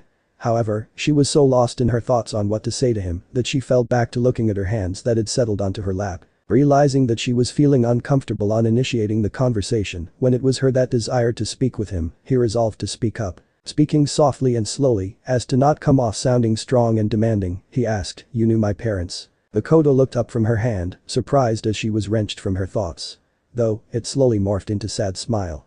She nodded her head and smiled a little more widely. "The three of us," she spoke. "We went to the academy together. Same year, same class. We even ended up on the same genin squad." Here she laughed, in an obvious reverie. She leaned forward in her seat, settling her elbows on her knees. Very unladylike behavior for a clan head, but Naruto brushed it aside as she was quite clearly happy to speak about her childhood friends. He wondered whether or not she ever spoke about them before to anyone else. Losing your closest comrades on the same night, having to live through her family being butchered at the hands of her own firstborn, she must be a psychological mess. It was quite the scandal, you know. Genin teams are always 2 males 1 female. For it to be reversed was what did they call it? Oh, yes. An affront to our time-honored traditions, never mind the fact that Kushina and I belonged to the clans that began the tradition. You were close then, he asked, shifting in his chair. Very. Kushina and I grew up together playing in this very compound, as well as the Uchiha one. Mido-sama was very open and invited all the children of Konoha to play in her garden. Even though I was in Uchiha and she was the Senju matriarch, she had no problem with me being here and spending time with her granddaughter. Again, she began to laugh at another memory and tried to stifle her laughter behind her hands. Nidame-sama never liked it when we came over to play. He always grumbled about stupid brats ruining my koi pond. It was always amusing to watch Mido-sama put him in his place. One glare from her and he would melt into a puddle. There were tears in her eyes now, but she continued to smile and persevere. I remember this one time he was gazing at his koi fish when Kushina and I pushed him into the water. He was so upset that he chased us all around the compound. We ran into Mido-sama's private quarters to hide and he barged in right behind us. Unfortunately for him, she was getting prepared for a banquet and was in the middle of changing. She hit him so hard that he actually went through several houses before landing back in his precious pond. Even Naruto had to control his laughter at hearing this. He couldn't help but feel just a little smug on Madara's behalf. Madara and Tobirama always agreed with one another, and Naruto knew from Madara's memories that Mido Uzumaki was a force to be reckoned with. It was never strictly stated, but everyone who met the woman was deathly afraid of her. Another silence settled over them as Mikoto was lost in her thoughts, while Naruto sifted through Madara's memories. As the silence dragged on, the door slid open to reveal a clone carrying in a tray of tea and assortment of snacks. It left it on the small table between the two of them. Naruto maneuvered himself across the table and bent over to pick up the pot. "Tea?" he asked, as began to pour one cup for himself. "Yes, please," she said with a small smile. Naruto poured her a cup as well and handed it to her. Accepting it with a grateful smile, she took a biscuit off the plate that he offered it to her from. Naruto settled down beside her as he drank his own cup. After a few sips, he turned his head to look over at her. "Were you close to my father as well?" Here she looked at him hard and he could see her eyes sweep over his face. He was greatly interested by the obvious longing on her face. "You really are Minato's son, aren't you?" "I believe that was evident by the fact of his marriage to my mother." She gave a small laugh, although there almost no mirth in it. It was an empty laugh. A conclusion reached him and he decided to test it out. He twisted his body on the couch so that he entirely facing her. "Did the two of you play in your youth often?" She nodded slowly and got this faraway look in her eye. "I met him before Kushina did. Wandering the streets of Konoha one day during the New Year's festival. He was such a sweet boy," she sighed. "So quiet but full of smiles. He could light up a room with one of those smiles. He had the softest hair of any boy I knew and it was such a beautiful golden blonde color. And then his eyes. His stunning blue eyes.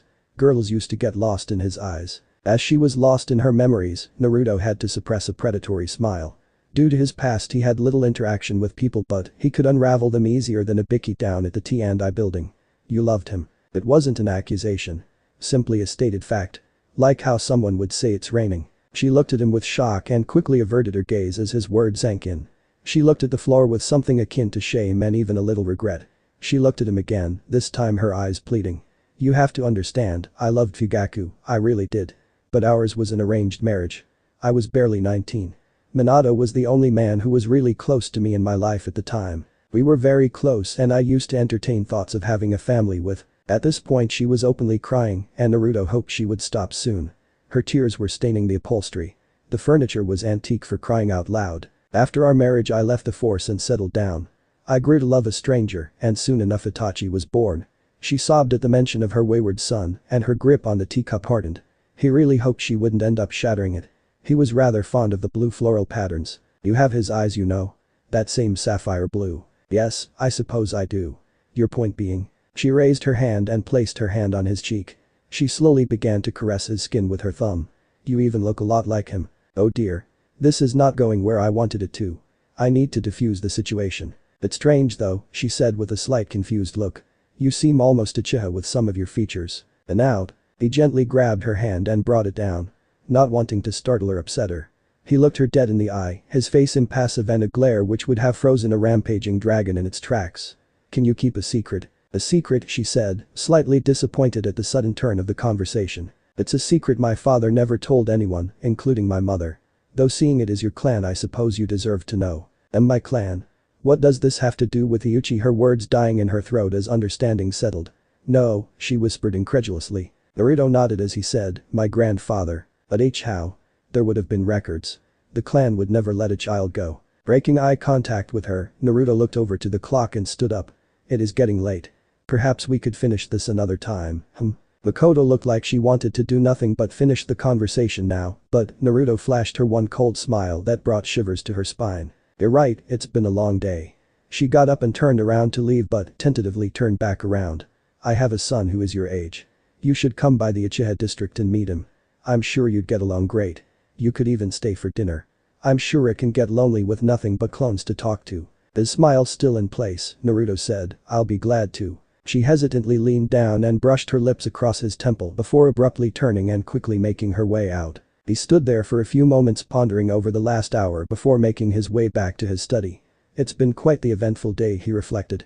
"I've found a way around my money problems. Learned my pseudo-aunt was in love with my father and is projecting her feelings for him onto me, and I let out a secret that could potentially cause a public upheaval if let out. Oh yes, let us not forget the interlopers that attempted to sneak in during my conversation with Makoto. Off to interrogation." Naruto turned on his heels as he headed to where his clones had stored the would-be assassins. Really, did the idiots on the council not realize what would happen if he died? Everything would be transferred over to his next of kin. Tsunade. The entire country would be on the brink of economic crisis in a matter of days. He gave a quick shudder at the thought of all his carefully laid out plans being undone by that drunk. 2 years later, it was early morning and the classroom had yet to fill. There were already several taken up seats and only a few of them were empty. It was the final day of the year and the last day for this particular class. They were the graduating year. They would soon be entering the Konoha Shinobi Corps as genin. Those of them that passed the genin exams anyhow. Yet, there were high hopes for this year's crop. Almost every one of Konoha's major clans had an heir in this class. They were the hope of the future of this village. A class like this hadn't been seen in over 20 years. Some were speculating that the new generation of the Sannin would be amongst them. Many were even taking bets as to which would eventually become Hokage. Several of the teachers were predicting which of their pupils would be the fastest to rise through the ranks. Of course, all of the people in power knew that he would be arriving with them. All of them were fervently praying that their children would end up on the same team as him. To build friendships and cultivate alliances, such was the politics of the shinobi clans. Others attempting to get him to notice their daughters, wives angling to endear their homes to him, they all knew the political landscape was changing. Power had shifted significantly in the past 2 years. Other nations had taken notice how Fire Country, which had become complacent in peace, was now boasting the largest economic power in the world. And it was all due to the young man that walked into that classroom that moment. A young man clad in a pure white yukata with dark blue thorn patterns adorning it. A young man with long pale blonde hair, deep black at the roots, which was loosely tied in a ponytail that hung over his shoulder. Hair that seemed to shimmer as the sunlight played off it and reflected off his pale white skin. The female teenagers all became short of breath as he turned his sapphire eyes, layered in ice, onto them. Each of them approaching hyperventilation as his gaze settled on them, one by one. The boys noting the authoritative presence he exuberated and his cold and empty expression that adorned his angelical features. Eventually his glacial eyes settled on one raven black-haired young man. The boy in question had locked gazes with the unearthly visitor to the classroom and all the others grew tense as the very air seemed to grow cold and heavy. A respectful nod from the visitor followed by a simple greeting broke the palpable tension. "Ichiha." Reciprocating the gesture, the raven-haired youth replied, "Senju." The visitor moved and sat down next to the brooding dark-haired boy. He pulled out a scroll that he began to read and pointedly ignored all the others. Whispers broke out amongst the classroom populace. The various students wondering what it meant that the unofficial king of the year proclaimed the stranger as Senju. The only ones not speaking to one another were the clan heirs. They were looking at each one another, having been told by their parents that the significant player in Konoha's system was due to make an appearance. Of course, the speculations of others were broken by the banging of the door being thrown wide open. 2 girls rushed in, panting. "Ha! I win no pig. And your dreams billboard brow. My foot was through the door first. Was not. Was too. Stop lying, you're just trying to cheat your way next to Sasuke-kun. Who are you calling a cheat? And besides, Sasuke-kun would never want to sit next to you." Both girls were obviously so engrossed in their argument as they made their way to the seat next to Sasuke that they hadn't realized that said seat was already occupied. Naruto, for his part, was doing his best to ignore the 2 screaming girls, while simultaneously trying to keep himself from laughing from Sasuke's obvious yet well-hidden embarrassment. It was obvious to him, but his Uchiha friend managed to hide from the rest quite successfully. The 2 girls continued their argument and it was growing continuously more difficult to ignore them. Without meaning to, Naruto began to exude a minuscule of murderous aura. "The blonde one is Inoichi's daughter. I've met her a few times when I was invited over to his place. As for the Aetheri, can't put my finger on it, but something tells me she needs to do well. I'll save murder for another day. Look no pig he. Who the hell are you?" There were several sharp intakes as one of the girls so rudely addressed the boy who so openly radiated power. All the clan heirs were inwardly groaning and hoping to avoid a murder on their last day. Well, all the heirs except one dark-haired one who was enthusiastically praying that that would be the case. Yep. Naruto-sama. What are you doing here? Naruto looked up from his scroll and leveled Ino with a glare. The girl blushed furiously upon meeting his eyes. Hello Ino. It's good to see you again. I must say, you keep rather interesting company. The girlie turned red as a tomato in embarrassment, recognizing admonishment for her behavior. Naruto, the other girl said as if trying to remember something. As she said his name, Naruto, properly looking at her for the first time, realized she had pink hair. Realization hit him. She dies first chance I can set up an accident. Yeah, you're that loser kid from a few years back. Didn't you get kicked out of the academy? What are you doing here? Naruto gazed a glare at the girl that, had she not been so completely brainwashed by her mother, would have shut her up. Unfortunately, Naruto, for the last 2 years, had slowly stripped the civilian council of its power, restoring Konoha to purely military rule. The civilian portion of the council being more of a ceremonial role now, whose main concern was centered around naming streets and setting up children playgrounds. Thus Sakura's family had lost much of its prestige and wealth that her mother built up. Wanting her previous way of life back, she became obsessed with the Uchiha heir. Young, handsome, wealthy and of obvious ability, he was going places so she, in her delusions of grandeur, decided to fall madly in love with him. He on the other hand views her as a nuisance and a bug he cannot crush under his boot due to a minor technicality called the law. Sakura. Shut up, Ino said frantically. Oh come on Ino. He's just some loser. A loser who's ruined my Sasuke-kun's image. Get away from him loser. Ino shouted incredulously at Sakura, shut up right now Sakura. Turning to Naruto she began bowing and apologizing profusely. I'm so sorry Naruto-sama. She doesn't know about the ways of the clans. Please forgive her. Sakura looked at her friend like she had grown a second head. What are you going on about Ino and what's with all the Sama stuff? This is that orphan nobody from a few years ago. You remember the total loser and loner? Ino had enough at this point and pointedly smacked Sakura across the face hard. The girl was fuming and looked ready to start a fight. What the hell Ino pig? What was that for? You idiot. That's Naruto Senju. He's a direct descendant of Shadame-sama. He's also the youngest person to hold a seat on the Konoha ruling council. Not only that, but there are rumors that he's a prodigy that hasn't been seen like since the Yondaime. Sakura let the word sink in carefully. She really screwed up big time. You're Sasuke-kun you say? Sakura turned towards the voice that spoke only to see it was the individual that she had been insulting and belittling the whole time. You said you're Sasuke-kun. Why on earth would he want to be with you? What? She asked confused. I've done my research. Sakura Haruno, aged 14. Has no outstanding ability save for being able to memorize text quickly. Subpar skills on practical exams and a chakra reserve barely above that of a civilian's. What would make Sasuke even look twice at you? However Naruto didn't pause his onslaught. You come from no significant background, have no affiliations to any clans, nor do you even possess a great wealth. You're ugly to boot. Who would ever love you? The girl was now crying in silent humiliation. Not being able to look away from Naruto who had found a sudden interest in his nails. Really, clanless trash like you should know your place. Yes Sakura, a girl in the back who had been bullied in the past by Sakura spoke up. Who do you think you are? With her outburst, it seemed the dam had broken and several of her classmates who had taken her verbal abuse over the years had begun hurling insults and cries of indignation. Sakura, no longer able to bear the shame and scorn, left the room sobbing hysterically.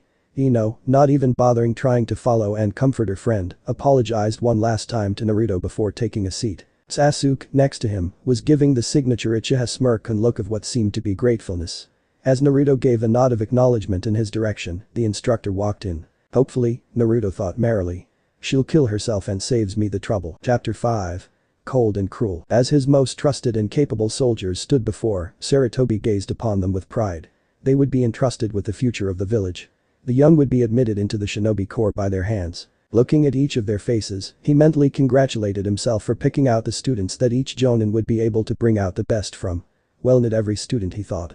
Despite his moniker, he was no god and he could only work with what he was given. Alright, he said. Let's get down to business. All of the jonin ceased talking and stood at attention. He inwardly smiled to himself. Order, discipline and respect, that's how the hierarchy in Konoha was built. The chain of command was direct with no possible circumventions. As of now we have 4 teams that passed the most recent Chunin exams. Meaning, teams 5, 7, 8 and 10 are to be recycled. We have a decent crop this year and I want all of you to put in a good amount of effort. Am I clear? Hi, Hokage-sama, several voices chorused at once. These are the team placements. Team 5 will be led by Genma Shiranui. Your genin will be generic genin number 1, Sakura Haruno and generic genin number 2. Genma approached the Hokage's desk and picked up the files on his new students. As he walked back to his place he flipped through the files and took on a dejected look. A fangirl, he groaned. Sarutobi smiled and looked at Kakashi. Kakashi Haddock, you will take Team 7. Kiba Inyazuka, Hinata Hyuga and Shino Aburam. Kakashi began to splutter. What Hokage-sama I know, the old Hokage interrupted. But you sigh. I lied, he interjected smoothly. That's completely acceptable in a profession like ours. Kakashi simply hung his head completely in defeat. His Hokage just steamrolled him. Ignoring Kakashi's bout of depression, Sarutobi continued, Team 8 will be led by Kurenai Yuhi. Your genin will be Sasuke Uchiha, Yakumo Kurama and Naruto Senju. Several whispers began to break out. The newbie Jonin was getting the two most talked about genin. Both who were heirs to Konoha's founding families. A Hokage-sama. Sarutobi turned his head to see that his son had spoken up. Yes Asuma. Do you think it wise to put a Senju and Uchiha on the same team? Will they be able to work together? Kurenai will have a civil war on her hands. Not to worry, he smiled back. The Senju-Uchiha rivalry still flourishes, but it is considerably diminished. At most they will resort to friendly competition.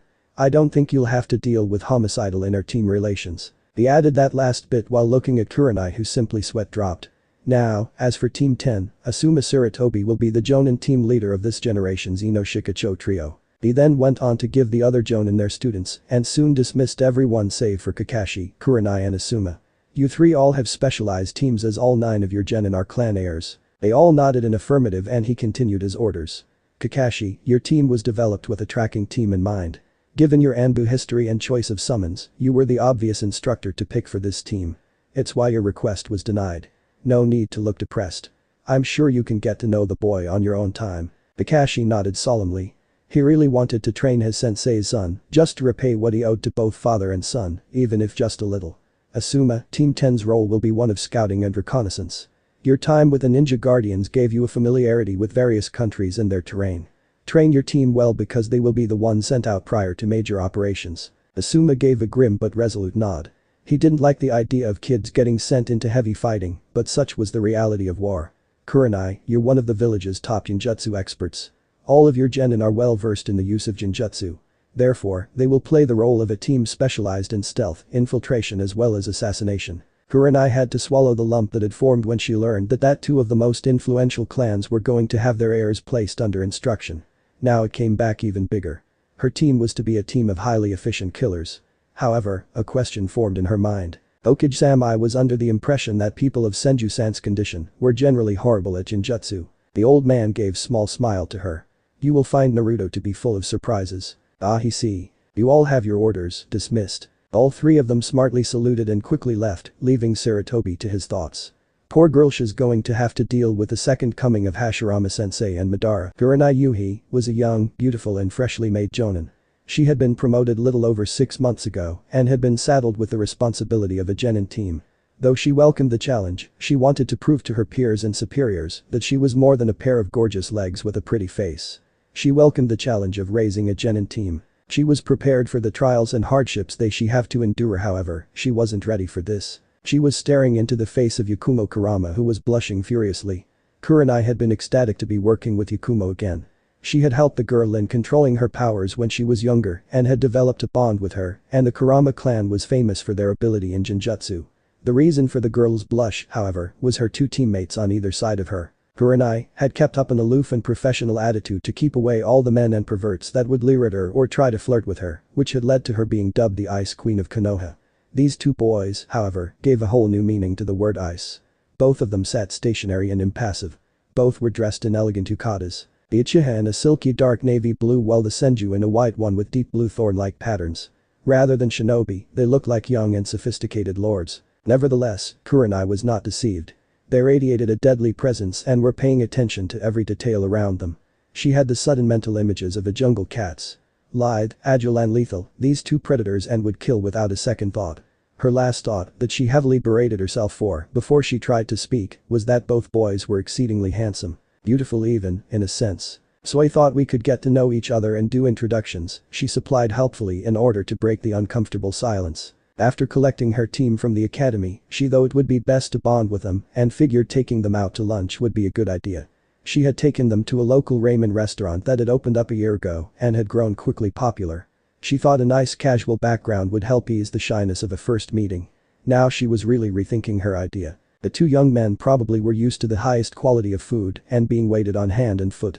She just hoped this wouldn't turn into a fiasco. Introductions, the Uchiha asked as he raised a thin eyebrow. Kurenai knew she was being ridiculous, but she couldn't help but feel jealous of Uchiha's delicate features. How pathetic, envying a 14-year-old boy. You know, she said, rolling her hand. Likes, dislikes, dreams and hobbies. The boys looked at each other, an innocent enough gesture, but Kurenai noticed something pass between them as they locked gazes. They were used to each other's presence, she concluded, if they can wordlessly communicate with each other like that. Internally she let out a sigh of relief. No need to worry about clan rivalries resulting in murder then. I'll set the example I guess. My name is Kurenai Yuhi. I like cake, creating new genjutsu and strong sake. I dislike chauvinistic pigs and perverts. She said this with a little too much vehemence.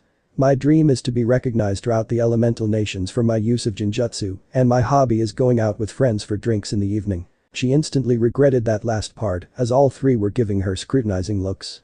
Oh no, they must think me some drunk. HN, the Uchiha grunted. Sasuke Uchiha. I like training and fighting the strong. I hate fangirls. Don't have any hobbies and I will see my clan restored to its former glory. Well, that wasn't so bad, Kurenai thought. I'm Yakumo Kurama, the brown-haired girl declared proudly. She sure was quite a countenance to the two quiet and serious-looking boys. I like exploring new possibilities with ninjutsu, so I guess we have something in common. I don't really have any big dislikes. Hobbies would be tending to a small garden I keep, and my dream is also to have my clan restored to its former prominence. Kurenai noted how Sasuke gave Yakumo a nod of respect and possible sympathy. She then turned to the final team member. I am Naruto Senju. I like gaining new knowledge and engaging with the powerful. I loathe the incompetent and greedy. My hobbies include reading and chakra research. My dream is also to restore my clan along with realizing the dreams of my ancestors. Well, looks like you three all have similar goals, she said smiling. Perfect, they can all bond over their shared goals. As they settled and began to order their food, Yakumo brought up a few topics on genjutsu with her.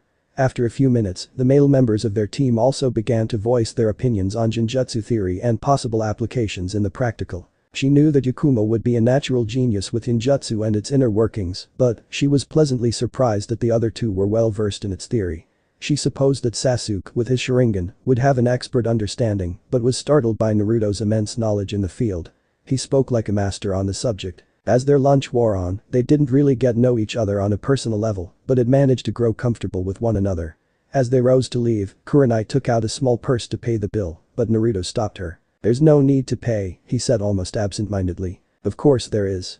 He's not thinking it's okay for shinobi to dine, and dashes he. Consider it on the house, he said before he sunshined away. Kurenai could only stare dumbly at the empty space Naruto previously had occupied. What does he mean it's on the house? Sasuke was walking away from them but turned around at his new sensei's question. Smirking at her he said, he means that as the owner of this restaurant that his sensei doesn't have to pay here. He then walked out and disappeared with a shunshin of his own, leaving a dumbfounded Kurenai. Yakumo, on the other hand, was wondering if the same courtesy applied to her. The food was rather delicious. Naruto sat up in bed, leaning against a headboard as his body glistened in sweat. He was breathing somewhat heavily. He glanced out of the window to see the moon radiating waves of pale light that fell onto the covers that hid his lower body.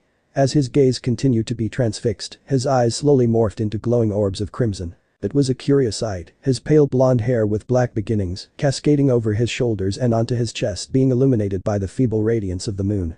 It made him seem less human. Ethereal even. And as his thoughts continued to spiral, spurred on by the veil of eldritch sheen, again, his eyes shifted. They churned as black and red fought for dominance, twisting form and shape. Finally settling into twin galaxies made up of thousands of minuscule crimson suns. And where once, his face was impassive and his eyes seemingly thoughtful, they shifted into a barely noticeable shroud of hunger and desire. Yet, as quick as the change occurred it disappeared. His features, settling back into cold stone and aloofness. Naruto turned his head to the figure in the bed next to him. Softly curled into his side, the long silk of raven hair had slowly inched itself onto his lap over, since it had fallen asleep. He picked up a lock of hair between his forefinger and thumb and rubbed it. Letting it back down, he gently brushed the hair aside, revealing a thin neck of soft creamy skin. How fragile, he mused as he drew a line across the neck with a finger. His touch must have been cold because the figure gave a small shudder and a slight moan of discomfort. As the strands of raven silk snuggled deeper into his abdomen, an arm wrapped across his waist in an attempt to draw in the source of warmth to the body attached. Makoto Uchiha had proven to be a pleasant distraction over the last 2.5 years. He initially had no desire to pursue a relationship with her, but as he used the emotion she held for his father that she projected onto him to get closer to her son, he had actually found her to be pleasant company. And a pleasurable partner. Though he had made it clear that there was no permanent arrangement between them. She had understood and accepted this as there was no true way they could overcome the age gap between them. It was of course an entire secret from the rest of the world. For one, Sasuke would have a meltdown and call for bloody murder. Not to mention two clan heads having illicit relations with one another was highly frowned upon. Especially when one clan head had suffered through the decimation of her clan at the hands of her son, possibly leaving her psychologically damaged, while the other clan head is the only member of his clan and still a minor in the legal sense. Well, not anymore. As soon as one becomes a shinobi of the village, they are fully capable of being tried as an adult in the courts of the Land of Fire. His thoughts then shifted to his own mental conditioning. He deliberated in his mind whether or not his attraction towards older women came from the absence of a mother figure in his life. Madara, also, had little to no memories of his mother as she had died soon after giving birth to Izuna. Both he and Madara had grown up in a strong military environment with powerful male figures for role models. Giving himself a dry chuckle, Naruto banished such thoughts from his mind. He considered himself mentally stable, but was he sane? No. Naruto highly doubted that any in the profession of the shadows were sane. They had been trained since a young age to be combatants and killers. They dealt in death. There are no poets in the bitter business, he thought to himself. He looked back down into his lap at Makoto and caressed her cheek with his thumb. A sigh of content escaped her as her lips slowly twitched into a small smile. She must have really loved him. His thoughts drifted towards his new team and the past couple of weeks since its formation. Of course, he had a rather large hand in how the teams had been formed.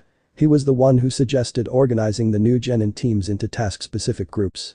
It was ridiculous grouping together genin so the teams were balanced in terms of strength. The Jonin senseis would have to spend too much time bringing everyone on their squad to an equal level. A team is only as strong as its weakest link after all. Yes, he had been rather proud of managing to change that piece of idiocy into military efficiency and was highly pleased with his team. Sasuke and he had struck up a close friendship, especially after he revealed his ties to the Uchiha clan. They had gotten along great and he had helped train him into a highly efficient and capable shinobi. Ikumo Kurama had come from a clan whose proficiency with ninjutsu surpassed even the Uchiha and had been renowned since the warring clans era. However, the Second Shinobi World War had seen their numbers dwindled after the massacres in the battlefields in the Land of Rain at the hands of Hanzo. Though, he always got a kick out of their clan name. The damn fox had demanded their systemic annihilation upon learning their existence. It couldn't stand the fact that insignificant humans dared to presume to use its glorious name. He wondered whether all the Biju were as prideful and conceited as the Kyuubi, or if he was the only exception. His Jonin sensei, on the other hand, wasn't really anything special in terms of the more powerful shinobi. Granted, her strength in Genjutsu was phenomenal, but anyone who had above average control of their chakra or mastered the Sharingan could easily neutralize her. He had taken a look into her file, being on the council has its perks, and found that she was a run-of-the-mill Jonin. She graduated at the normal age, made Chunin after 4 years of being a genin, and spent 5 years before being promoted to Jonin. Though he had to admit, she was exceptionally beautiful. Her dark chocolate-colored hair falling onto her back in a wave and gorgeous red eyes turned a lot of heads. And the professional detachment she always kept along with her sharp hawk-like features brought in a lot of attention that Naruto deduced that she despised. I suppose I do feel attracted to older women. Again, as his chest quivered in amusement, he sent away his thoughts and focused in on the direction he wanted to take his team, infiltration and assassination. They had been going over drills and teamwork building exercises. There was little for them to learn in terms of actual combat from Kurenai at the moment, as Naruto had made sure that the Shinobi Council had put together a new curriculum for the academy. Making sure that the grading scale was 2/3 practical and 1/3 theory ensured graduates would actually be proficient out in the field rather than try to think up an answer from a textbook in a deadly scenario. I suppose I should get some sleep. C-rank mission tomorrow after all. Another thing he had pushed for and gotten past. Academy students would be placed on rotating teams and taken out on the weekends by Chunins for D-rank missions. This would help build up the necessary mentality of teamwork as well as reduce the numerous amount of D-rank missions that piled up. It was good for the students as well as for Konoha's academy. Naruto let out a silent sigh as he slipped down onto his back. Mikoto groaned in protest in her sleep but quickly quieted down after he pulled her to his chest and wrapped his arms around her. As he let his chakra recede from his eyes, he gave himself to the darkness and the lull of sleep. Ikumo was anxious. She didn't let it show, but she was. Her teammates stood at either side of her, and they didn't seem to be troubled at all, and she knew, unlike her, they weren't acting. Naruto and Sasuke probably wouldn't freak out, even if war was suddenly declared. They'd take it in stride without blinking. But this was their first mission. It was C rank to boot. C rank meant there was definite or possible probability of confrontations, though non-shinobi ones. She knew that there would be no serious danger, but who really knew?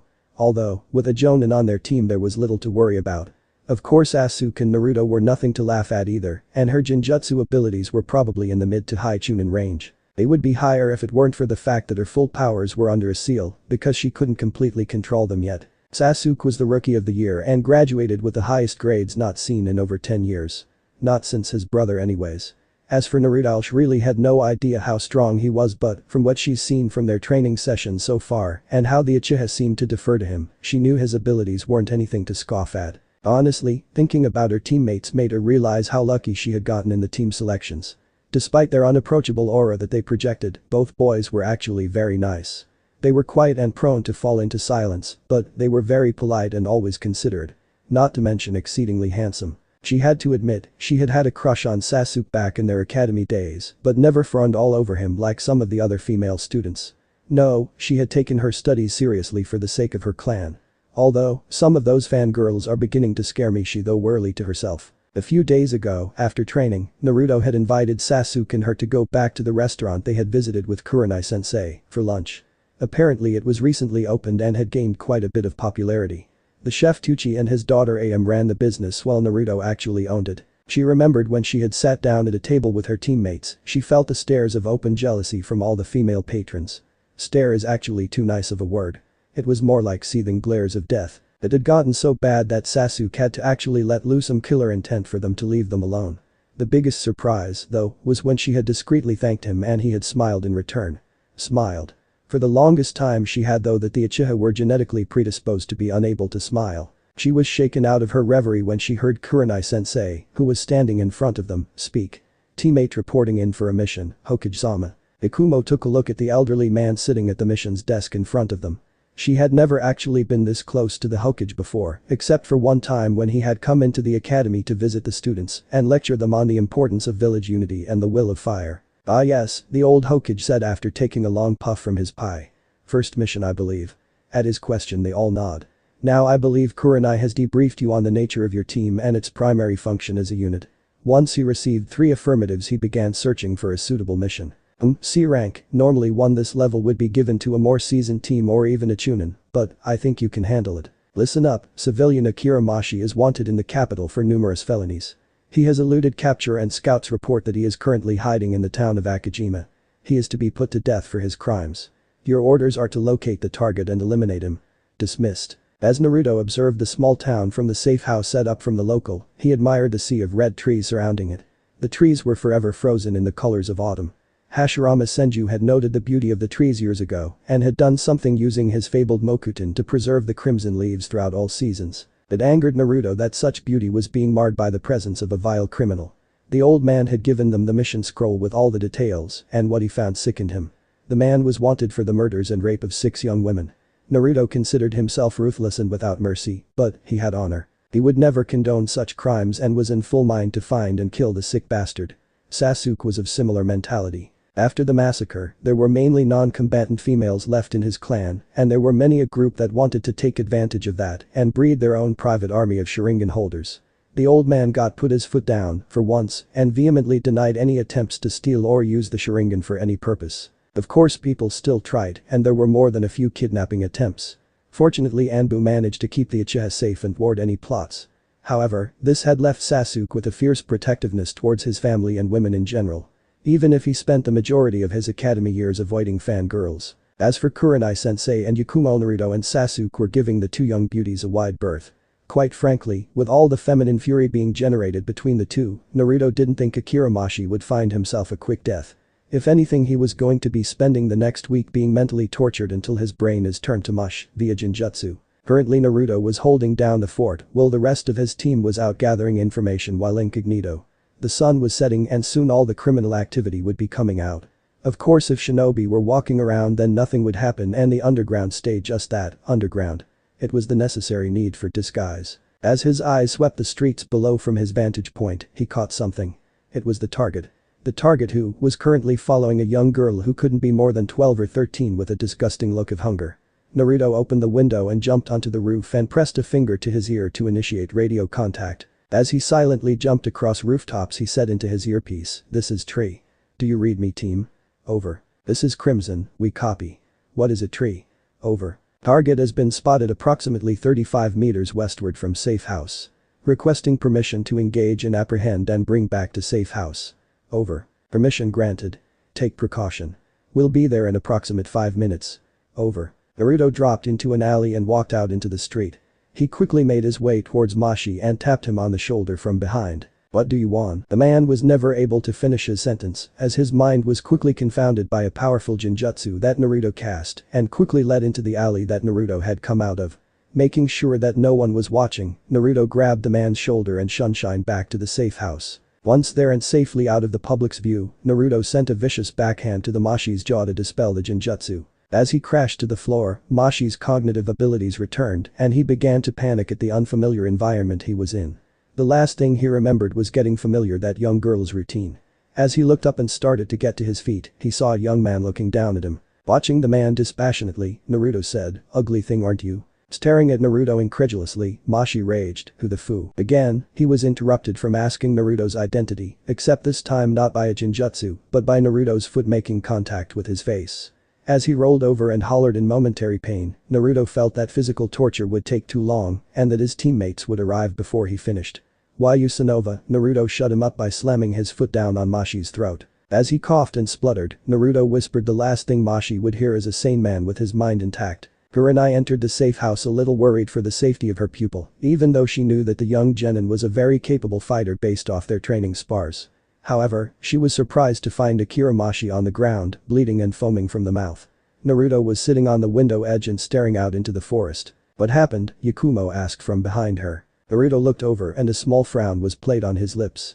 "I found him and then I incapacitated him," Naruto offered with a shrug. She walked over to the Mashi, whose eyes were glazed over as if he weren't even in his own body. "You cast a genjutsu on him?" she asked. He nodded his head in confirming her suspicions. Yakumo walked over to Naruto and asked, "What's he seeing? Or is it saw?" The cold smirk adorned his lips. "Ogres. Several dozen ogres. Yikes. You had him beaten to death by ogres." The smirk grew into a small smile, his eyes, she noted, were so lost in ice that they seemed inhuman. "Demon-like even. Beaten?" he asked with cold laughter. "No, raped." Everyone in the room went deathly quiet and a few shades paler. Yakumo gave a small squeal before backing up and standing next Sasuke, who looked disturbed. Although, unknown to Kurenai, for different reasons than herself and Yakumo.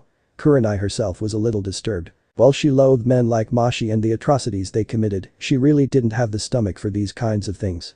It's one of the things that made no sense when taking into consideration Anko was her best friend. "You used that, didn't you?" Sasuke asked in a quiet voice. Naruto looked over to him with a single eyebrow raised and a slightly amused expression on his face. "Yes." Kurenai looked between them, faintly worried that Naruto did something that he shouldn't have done. "Is there something I should know?" Naruto regarded her, still looking marginally amused. "No need to worry, Kurenai-sensei, Sasuke just isn't too fond of the jutsu I used." "Why is that?" she asked, genuinely curious at Sasuke's discomfort. "Because," Naruto said with his trademark cold smile. "The last person to ever use that jutsu was Itachi." Chapter 6. All the world is but a stage. Sasuke looks ready to re-kill. Naruto turned his head towards the direction of his Uchiha teammate and gave a small laugh. Sasuke indeed had all the telltale signs of annoyance plastered on his face, though Naruto could hardly blame him. He was being swarmed by nobles and various influential business owners. Currently Team 7 was on a mission which involved attending the coming-of-age party for the daughter of a prominent noble in the Fire Daimyo's court. Naruto, who was already on the invite list due to the honorary seat the Senju clan held in royal court, managed to secure 2 more invites. You have to remember that the Uchiha are very wealthy and hold significant say in military affairs, and Sasuke, being the next clan head, is at that age where alliances are cultivated in the political arena, he told Yakumo, who was on his arm as his date for the night. She was dressed in a stunning white kimono with blooming sakura tree branch patterns. Naruto, himself, was dressed in an elegant forest green kimono with the Senju clan emblem proudly displayed on his back in neon white. "Well, how come they're not trying to do the same to you?" I mean, you're the last Senju in Konoha. They should be all over you," she exclaimed. "I'm a familiar face at these kinds of events. I have been going in and out of various political circles for the last 2 years, getting the Senju back into the spotlight. They already know where I stand on numerous issues, and it is common knowledge that I'm an often guest in the daimyo's private estates. People know better than to try to curry favor with me. So they all just want a piece of Sasuke's money? Aren't the nobles rich enough? The reason being is that there is no such thing as financial security for the nobles." "Huh? What's that supposed to mean?" asked a very confused Yakumo. Past relations between daimyos and nobles weren't always so good. When the Senju and Uchiha approached the fire daimyo of then to create Konoha, he took advantage of it and stripped a great deal of power away from the various feudal lords. If the current nobles displease the daimyo, he can strip them of lands and all their money. Ergo, tying your family to a prominent shinobi clan with a grade of wealth is a sure way of ensuring financial security. "I don't understand," Yakumo said sheepishly.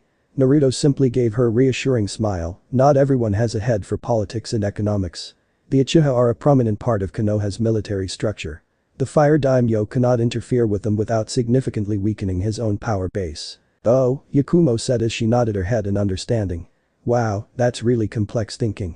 Indeed. As they walked through the sea of people and greeted various people that Naruto had interacted with over his frequent visits to the fire court, Yakumo's hold tightened on his arm and she leaned in towards him. To the many observers it would have looked like a very intimate action, however, to a trained eye, it was a carefully concealed whisper. Even as she was pulling away from him, Naruto followed her line of sight to a rather young noble who was holding a polite conversation with a young lady as they took drinks. Naruto's eyes searched the room until they locked with Sasuke's. The look of annoyance immediately melted off his face when he saw Naruto tuck one of his bangs behind his ear and stroke his jaw with a single finger. It was a message read loud and clear. "Target sighted. Moving in." As Naruto and Yakumo made their way past the young noble, he, predictably, called out to Naruto. "Senju-sama." Immediately, Yakumo could feel the change in Naruto. His body began to move on edge and emanated a cold, smothering aura. People began to subconsciously move away from the young man as their minds recognized him for what he was, a predatory on the hunt. As Naruto turned towards the noble who called him, the young man gave an involuntary shudder as those frigid blue eyes appraised him. "Lord Shinji," Naruto said in a cold, hard voice. "Had I known you were here I would have greeted you at an earlier time. My condolences for your recently passed father." "Thank you Senju-sama," the young man said with a bow. "My family is honored by your kind words." After a moment's silence, Naruto spoke once again. "You have then taken control of your father's estate, no?" "Ah, yes sir," he said proudly. "And I am proud to say that it is more profitable than ever." At these words Naruto gave such a predatory smile that the young man visibly shivered and actually took a few steps back. "Good for you then, now if you'll excuse me, I need to introduce myself to that Uchiha upstart." "Why yes. Have a good day Senju-sama," Shinji gulped as he suddenly felt bad for the young Uchiha. However, what he failed to notice, as Naruto captivated his entire attention, was Yakumo slipping something into his drink as she walked away. Then minutes later, a crowd of nobles, watching the interactions between the Senju and Uchiha clan heirs apprehensively, suddenly turned towards the direction of several screams. They found the young Lord Shinji on the floor, his face a rather amusing shade of purple. 3 days later, Naruto was sitting in a well-furnished living room sipping tea within the Uchiha compound. He was a common guest in the halls of the Uchiha, as strange as it was. He was probably the only Senju since Hashirama to be able to walk these halls without fear of being struck down by a kunai in the back. He knew from Madara's memories that the founding Hokage would often drop by uninvited and unannounced in the Uchiha territory with his big goofy smile and somehow wind up staying for dinner despite being unwanted. He could also see the memories of when Hashirama's wife, Mito, would get upset at him for something stupid he did and kick him out of the house. Of course, within a few hours, Madara would have a drunken Hashirama banging on his door and wailing like a 6-year-old girl about the unfairness displayed by the general populace of the opposite sex. In all honesty, Naruto was beginning to think that Madara's defection from Konoha was not so much political in nature and the man's desire for power, but rather him being fed up with Hashirama's childishness.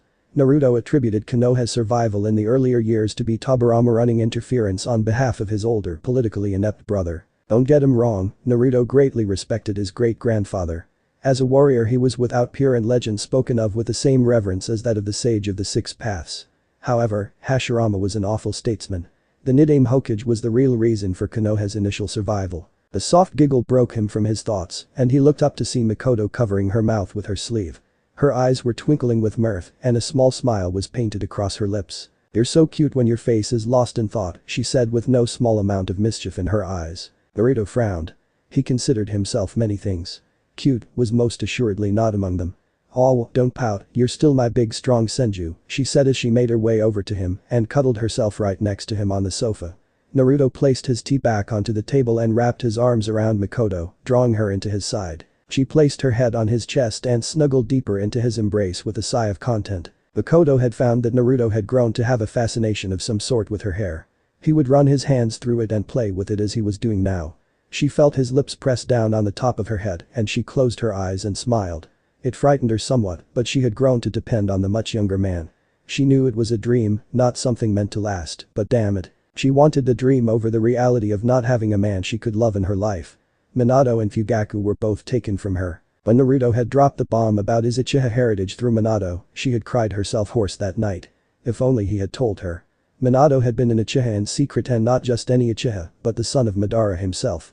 The clan would have accepted him with open arms, and there would have been nothing stopping her from marrying him. Yet, fate had been so cruel. The clan would never allow her to marry an outsider. Not unless he was a shinobi of outstanding caliber, and Minato hadn't been named Hokage yet. No, her father had given her to Fugaku, and just a few years after her eldest was born, the woman who her sister in all but blood had married the man she had loved since a child. Soon enough Sasuke was born, and things were settling down as she grew comfortable in her new life. Nevertheless, tragedy had struck in the form of the nine-tailed demon. The fox came and took Minato and Kushina from her. Her two closest friends and the people who only her sons mattered more than, were gone. Yet fate had not had its way with her, no doubt punishment for some heinous sin from a past life. Fugaku, in his growing quest for more power, ever since he gained clan headship from their marriage, sought to overthrow the current Konoha and replace it with Uchiha rule. The elders had brought down their wrath upon him with a vengeance, and it was her unfortunate Itachi that had to carry that burden. Her poor baby, all out in the world by himself, having to live with the guilt of having his family's blood on his hands and never being able to return home due to being labeled a traitor and murderer. All for the sake of the village. How she hated Konoha at times. They took her friends and her son from them. Then, nearly 3 years ago, she finds out Kushina's son is alive and was being treated like trash by the same village his parents had sacrificed their lives for. The people of the village made her sick. They had grown arrogant in their cradle of power. Why did all those she cared about end up losing their lives for the village? Why couldn't her loved ones stay safe and away from harm? She couldn't bear the thought of losing anyone else. What would she do if, six paths forbid, she lost her Sasuke? Or what if Naruto ended up dying on a mission somewhere, being targeted by other nations for his precious legacy? Now who's lost in their own little world? At the sound of his voice, so caring yet strong, teasing her, she couldn't take it anymore and began sobbing. Naruto for one was surprised, but he had become used to it. Makoto was, despite her impressive capabilities, quite delicate and often needed comforting. As he got to know her, Naruto learned that she had serious abandonment issues, ruled by fears of being left all alone by her loved ones. He pulled her into his lap and cradled her against his chest as he rocked her. "Shh, I'm not going to go anywhere. There's no need to cry.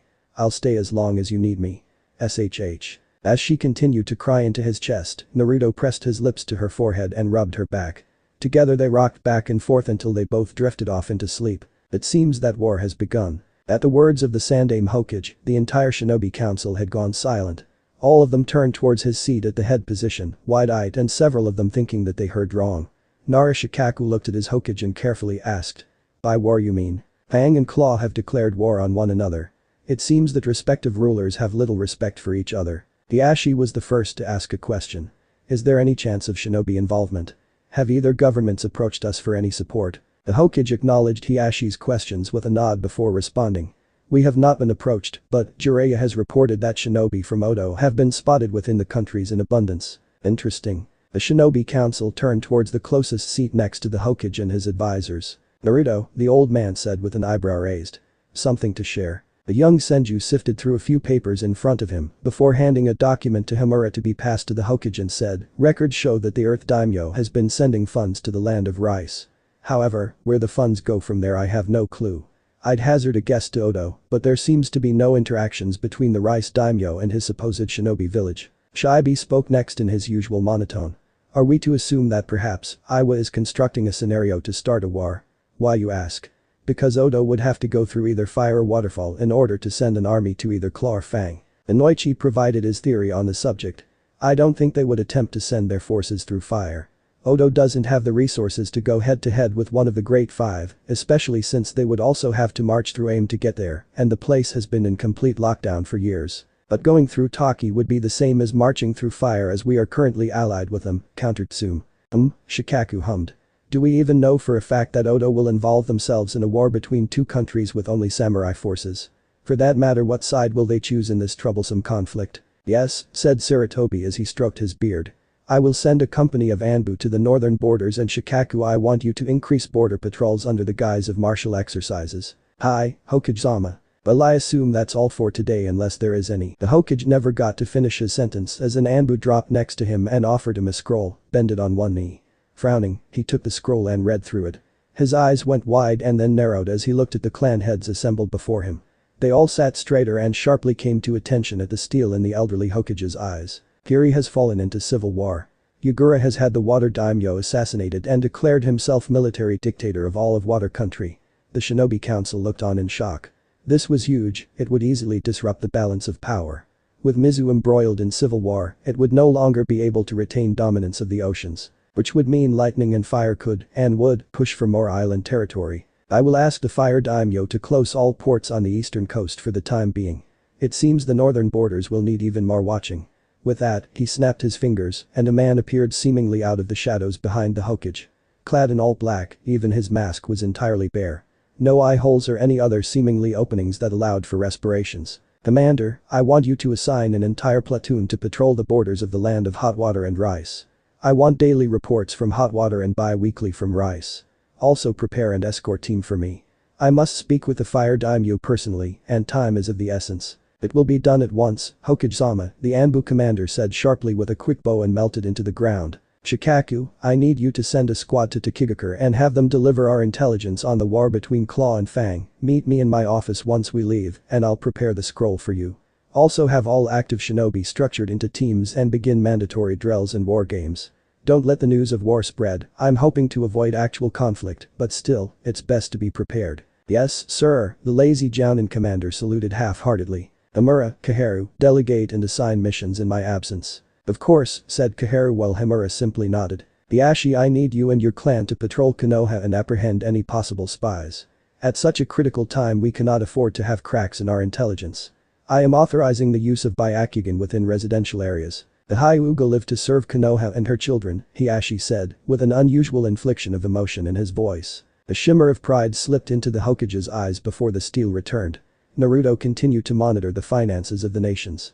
Big movements in cash tend to have shinobi following. Yes sir. The Hokage got up and dismissed his council while being handed several documents by some of his Anbu. And will someone bring me Jiraiya, he shouted over his shoulder. Naruto brought himself into his office in the Senju compound and pushed his chakra just a small bit. A rude Anbu dropped from the roof and kneeled before. Gather all the intel on Fang and Claw and bring them to me, also on all movements of Orochimaru from the last 3 months. With a flick of his wrist he dismissed the emotionless drone. Things have moved unexpectedly, he thought. Orochimaru's movements are troubling, and if Iwa is truly involved, then I need to end this little quarrel before they can drag fire into it. The rude operative returned and with him were various thick folders. Leave me, he ordered and began poring over the files of Orochimaru's latest ploys. After nearly 20 minutes of reading, he deduced what the traitor Sannin was up to. Chuckling to himself, Naruto thought, how clever of you, Orochimaru. You've had your little ninja turn Fang and Claw into a playground. At the meeting of the two daimyo you had both of them drugged with a rage-inducing chemical. Fang and Claw will turn to war with Fang seeking aid from Taki, while Claw turns to Kusa. All at the behest of your well-paid agents, no doubt. Eventually Kusa and Taki will declare war on each other, and Konoha will move to keep up the terms of their alliance with Taki. The Tsuchikage will no doubt take advantage and side with Kusa and declare war on Konoha. Of course you will sit back and watch until Konoha is vulnerable enough for you to make a full assault. Silently congratulating the snake on a job well done on making such an effective plan, and then letting it get ruined by having his agents being spotted, Naruto began to plot on how he could turn this to his advantage. Kusagakure had proven itself to be openly hostile towards Takigakure, as tensions had always run high between the two and barely tolerable of Konoha. He needed to find a way to weaken all negative factors, while Fire and its allies came out on top. Ideas began forming in Naruto's head, and a cold smile played across his lips as a sudden inspiration came to him. Flaring his chakra once again, Naruto spoke to the rude operative that appeared from the shadows. Bring me whatever we have on Orochimaru's agents in both Fang and Claw, as well as whatever significant files we have on the two countries in the last 5 years. Oh, and send a team to Mizu to infiltrate Yagura's camp. Mind you, tell them to try and not get killed or, even worse, captured if they can help it. Yes, sir, came the monotone reply. In the large ornate throne room sat a man dressed in the most lavish robes that seemed to scream, "Look at me." Said man was absent-mindedly fanning himself with a small paper fan, while some lord of a minor provenance groveled before him. The fire daimyo had played the game of politics since he was a 5-year-old child and named heir to the throne. Though he came off as the usual eccentric and easily excited noble, in truth, he was cunning and ruthless as the very shinobi he employed. For over 40 years he had ruled Fire Country, had seen it go through 2 world wars, and still remained the most powerful nation on the continent. The other elemental nations couldn't even hold a candle to the achievements that his nation had made. One of the oldest dynasties in the world, the very first to have a shinobi village and the only one to have never suffered defeat. He had seen it all, of course. Though he had to admit that a few years ago, his country had been on decline. His military force had taken a significant hit with the loss of the young and charismatic Hokage, the near annihilation of the Uchiha, and the assault by the force of nature that is the Kyuubi. There was also the world recession that gave rise to several smaller powers following the Third World War. However, things had taken a substantial turn in events in the last 3 years, and all due to a young man that brought him a secret that Sarutobi had the gall to keep from him. A young man that he, due his the perceptiveness he gained through years of being a statesman, saw appear in a ripple of space in the far corner of his throne room. More interested in what his young confidant had to say than the sniveling waste of space in front of him, he snapped his fan closed audibly. The minor noble that had been prattling on about his needs for funds from his treasury so that he could get rid of bandits that plagued his farmlands by hiring his shinobi. The noble had stopped jabbering when the daimyo snapped his fan shut. It was common knowledge that when the fire daimyo did that, then he was annoyed and wanted whoever was annoying him out of his presence or downright executed. Luckily for him, it was removal as the guards escorted him out. He then dismissed all his various pages and ministers so that he was left with only his ninja guardians. There were a few voices of protest from some of his ministers, but a sharp glare sent them running. "A surprise to see you, young Naruto." "Oh yes, a surprise indeed." The blonde-haired youth approached the throne from the shadows in his usual powerful, yet graceful gait and bowed at the waist when he arrived at the stairs leading to the imperial seat. "Greetings, Daimyo-sama, I hope I find you in good health." The Fire Lord suppressed a chuckle. He never fully bowed onto his knees as was expected of all his subjects. No, Naruto himself had stated that if anyone were to ask for him to get on his knees, they better be the Almighty himself, or else he would, quote, "introduce their face to my foot." Oh yes. Excellent health, excellent indeed. What services can we render our young friend in our humble abode? If he didn't know that the daimyo enjoyed playing his subjects like fools, Naruto would have snorted. As if there's anything humble about having your own damn citadel. I've take it you've heard about recent affairs. Oh yes, yes indeed.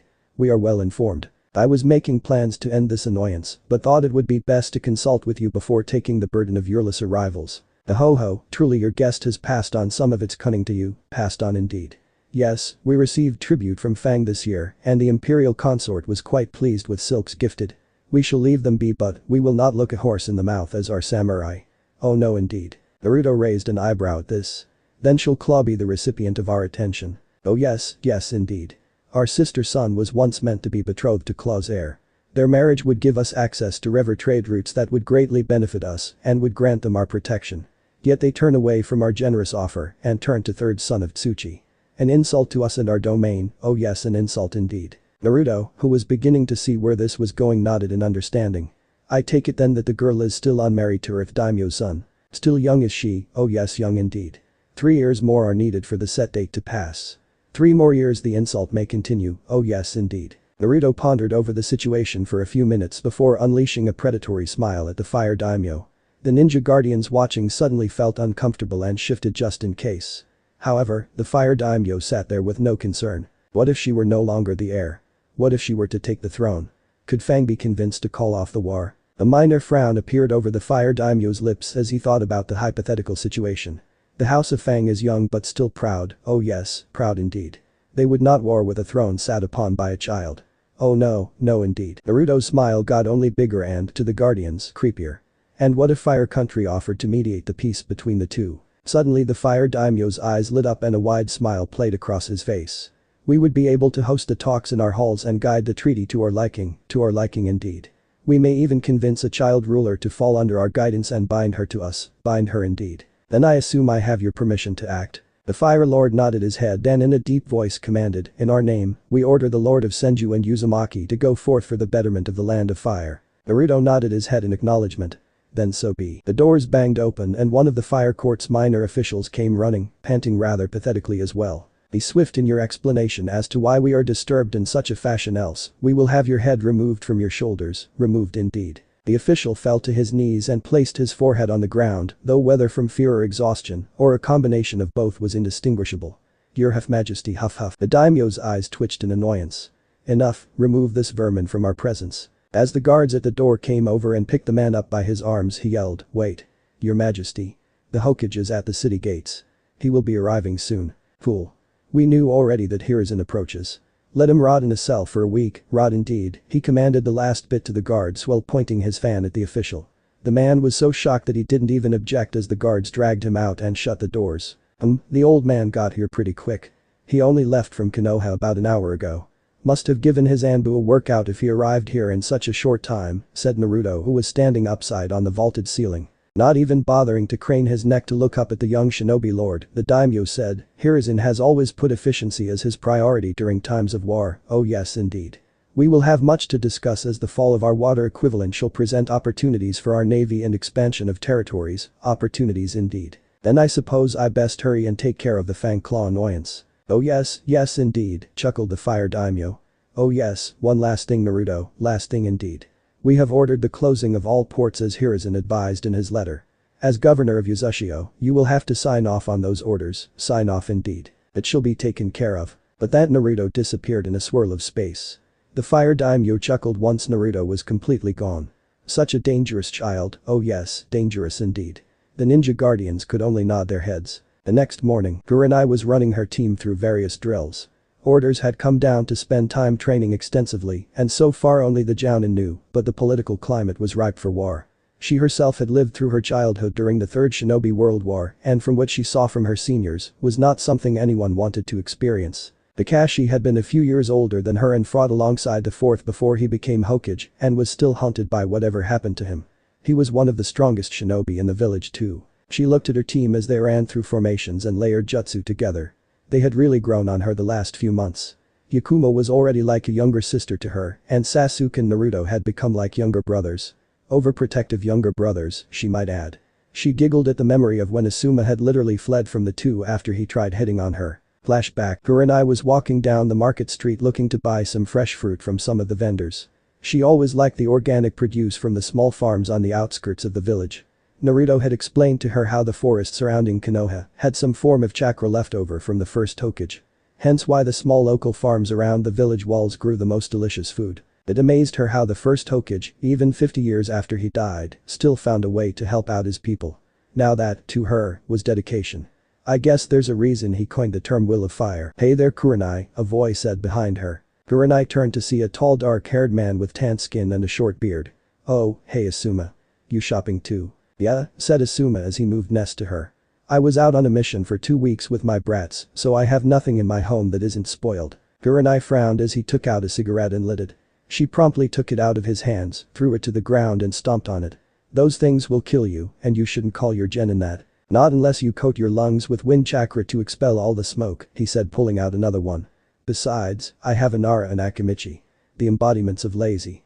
Not to mention Ino is the single bossiest girl I've met." She simply huffed and crossed her arms, continuing with her shopping. She noticed Asuma was right behind her and was walking close enough that their shoulders kept brushing.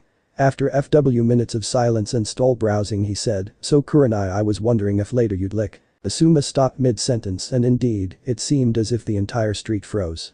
The reason being. A palpable murderous wave that seemed to wash over the market. Oddly enough Kurenai seemed unaffected, yet she turned in curiosity as Asuma had rapidly spun around. What she saw made her sigh. The entire street had parted in two as the Uchiha and Senju pair walked towards Asuma and her. Both exuberating an aura of carefully controlled anger. No one said a word as the two made their way towards her. Both of them had their gazes locked on Asuma. Kurenai barely registered Yakumo trailing behind the two nervously and somewhat embarrassed. "Good afternoon sensei," Sasuke greeted as they approached. She smiled at him because he was being friendlier than when they had initially formed his team. Of course, that smile quickly transformed into a frown when he and Naruto maneuvered themselves between her and Asuma. Feeling a tug on her sleeve made her look over to an apologetic-looking Yakumo. "Sorry Kurenai-sensei," she quickly whispered. "We were heading out for lunch when we spotted you two. They left before I could stop them." Kurenai sighed knowing what this was about. Naruto and Sasuke were extremely overprotective of her and Yakumo. A client had once made suggestive remarks towards her once, and in retaliation the two of them threatened the man in such horrific, albeit creative, ways that the man went back to the Hokage in tears and asked for a different team. Though she reprimanded them for it, she was secretly pleased. Her boys were perfect gentlemen without an ounce of perverseness. "Kurenai-sensei," Naruto began. "We were heading out to lunch to a restaurant that I bought that was voted 5 stars. Their takoasa is said to be superb, and I wanted your opinion on it, knowing that it is your favorite. My mother also invited you to a flower viewing party this evening. We obtained some particularly rare sake for this event," Sasuke finished. Of course both of them hadn't looked at her for one word of what they said. Instead opting to glare openly at Asuma who was sweating bullets. Kurenai knew what they were doing. Naruto appealing to her favorite food and Sasuke to her love of strong and good sake, and Kurenai was ashamed to say it was working. She was embarrassed to admit it, but her two students spoiled her. In this case however, they were attempting to destroy Asuma's self-confidence by throwing into his face who they were and what they were capable of. Sighing, once again, and closing her eyes, she placed a hand on each of their heads. "Boys, that's enough.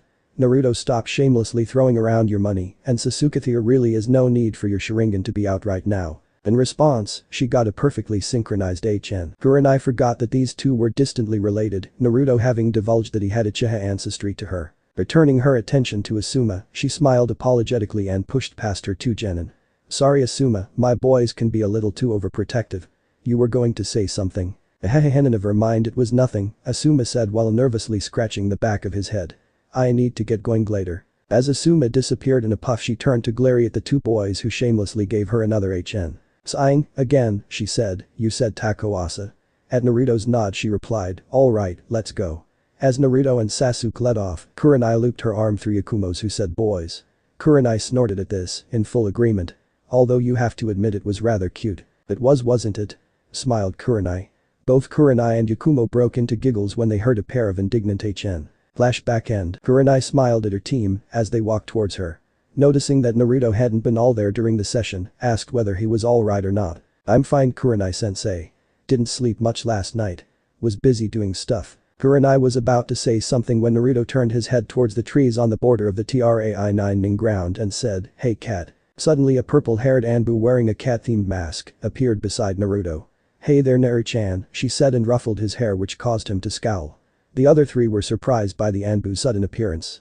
Kurenai more so because she knew who this Anbu was. Yugao Yuzuki, codenamed Cat, was a very good friend of hers. "You know Naruto?" she questioned with a surprised face. "Yeah," her voice drifted from behind the mask. "Me and Naru-chan go way back. Anyways, I was about to leave on a mission myself with my squad when I was asked to give you guys a mission. You're to head over to Wave Country and provide backup to Kakashi and Team 7. Apparently a routine C rank ended up being booted to the high end of A rank. And they're sending another genin team to back them up," Kurenai asked incredulously. "Due to extenuating circumstances, many of our elite teams have been deployed to the borders." "Right, I forgot. Anyways, here are the mission details," she said while taking a scroll from the pouch on her belt. "Well later guys. Good luck Naru-chan," she said while disappearing, but not before ruffling Naruto's hair one more time. Turning to her team, Kurenai said, "You have 1 hour to meet me in front of the main gates. Pack well, this is a long trip." Dismissed. While sealing away all the gear needed for a long trip and finding something more comfortable to wear into battle instead of his Senju yukata, Naruto also pored over the files Danzo had on Wave. Wave's current economic situation would make it an easy addition to the Fire Country. Not to mention a good chance to earn a lot of cash that no one could trace. He smiled to himself as walked over to the weapons wall and pulled off the gun by. What if Naruto trained by Hashirama and Madara for Chunin exams? Thanks for watching my video till the end. If you enjoy this content, then do consider subscribing to my channel and leave a like if you guys need the next part, comment down, and thanks for watching the video and see you guys in the next video.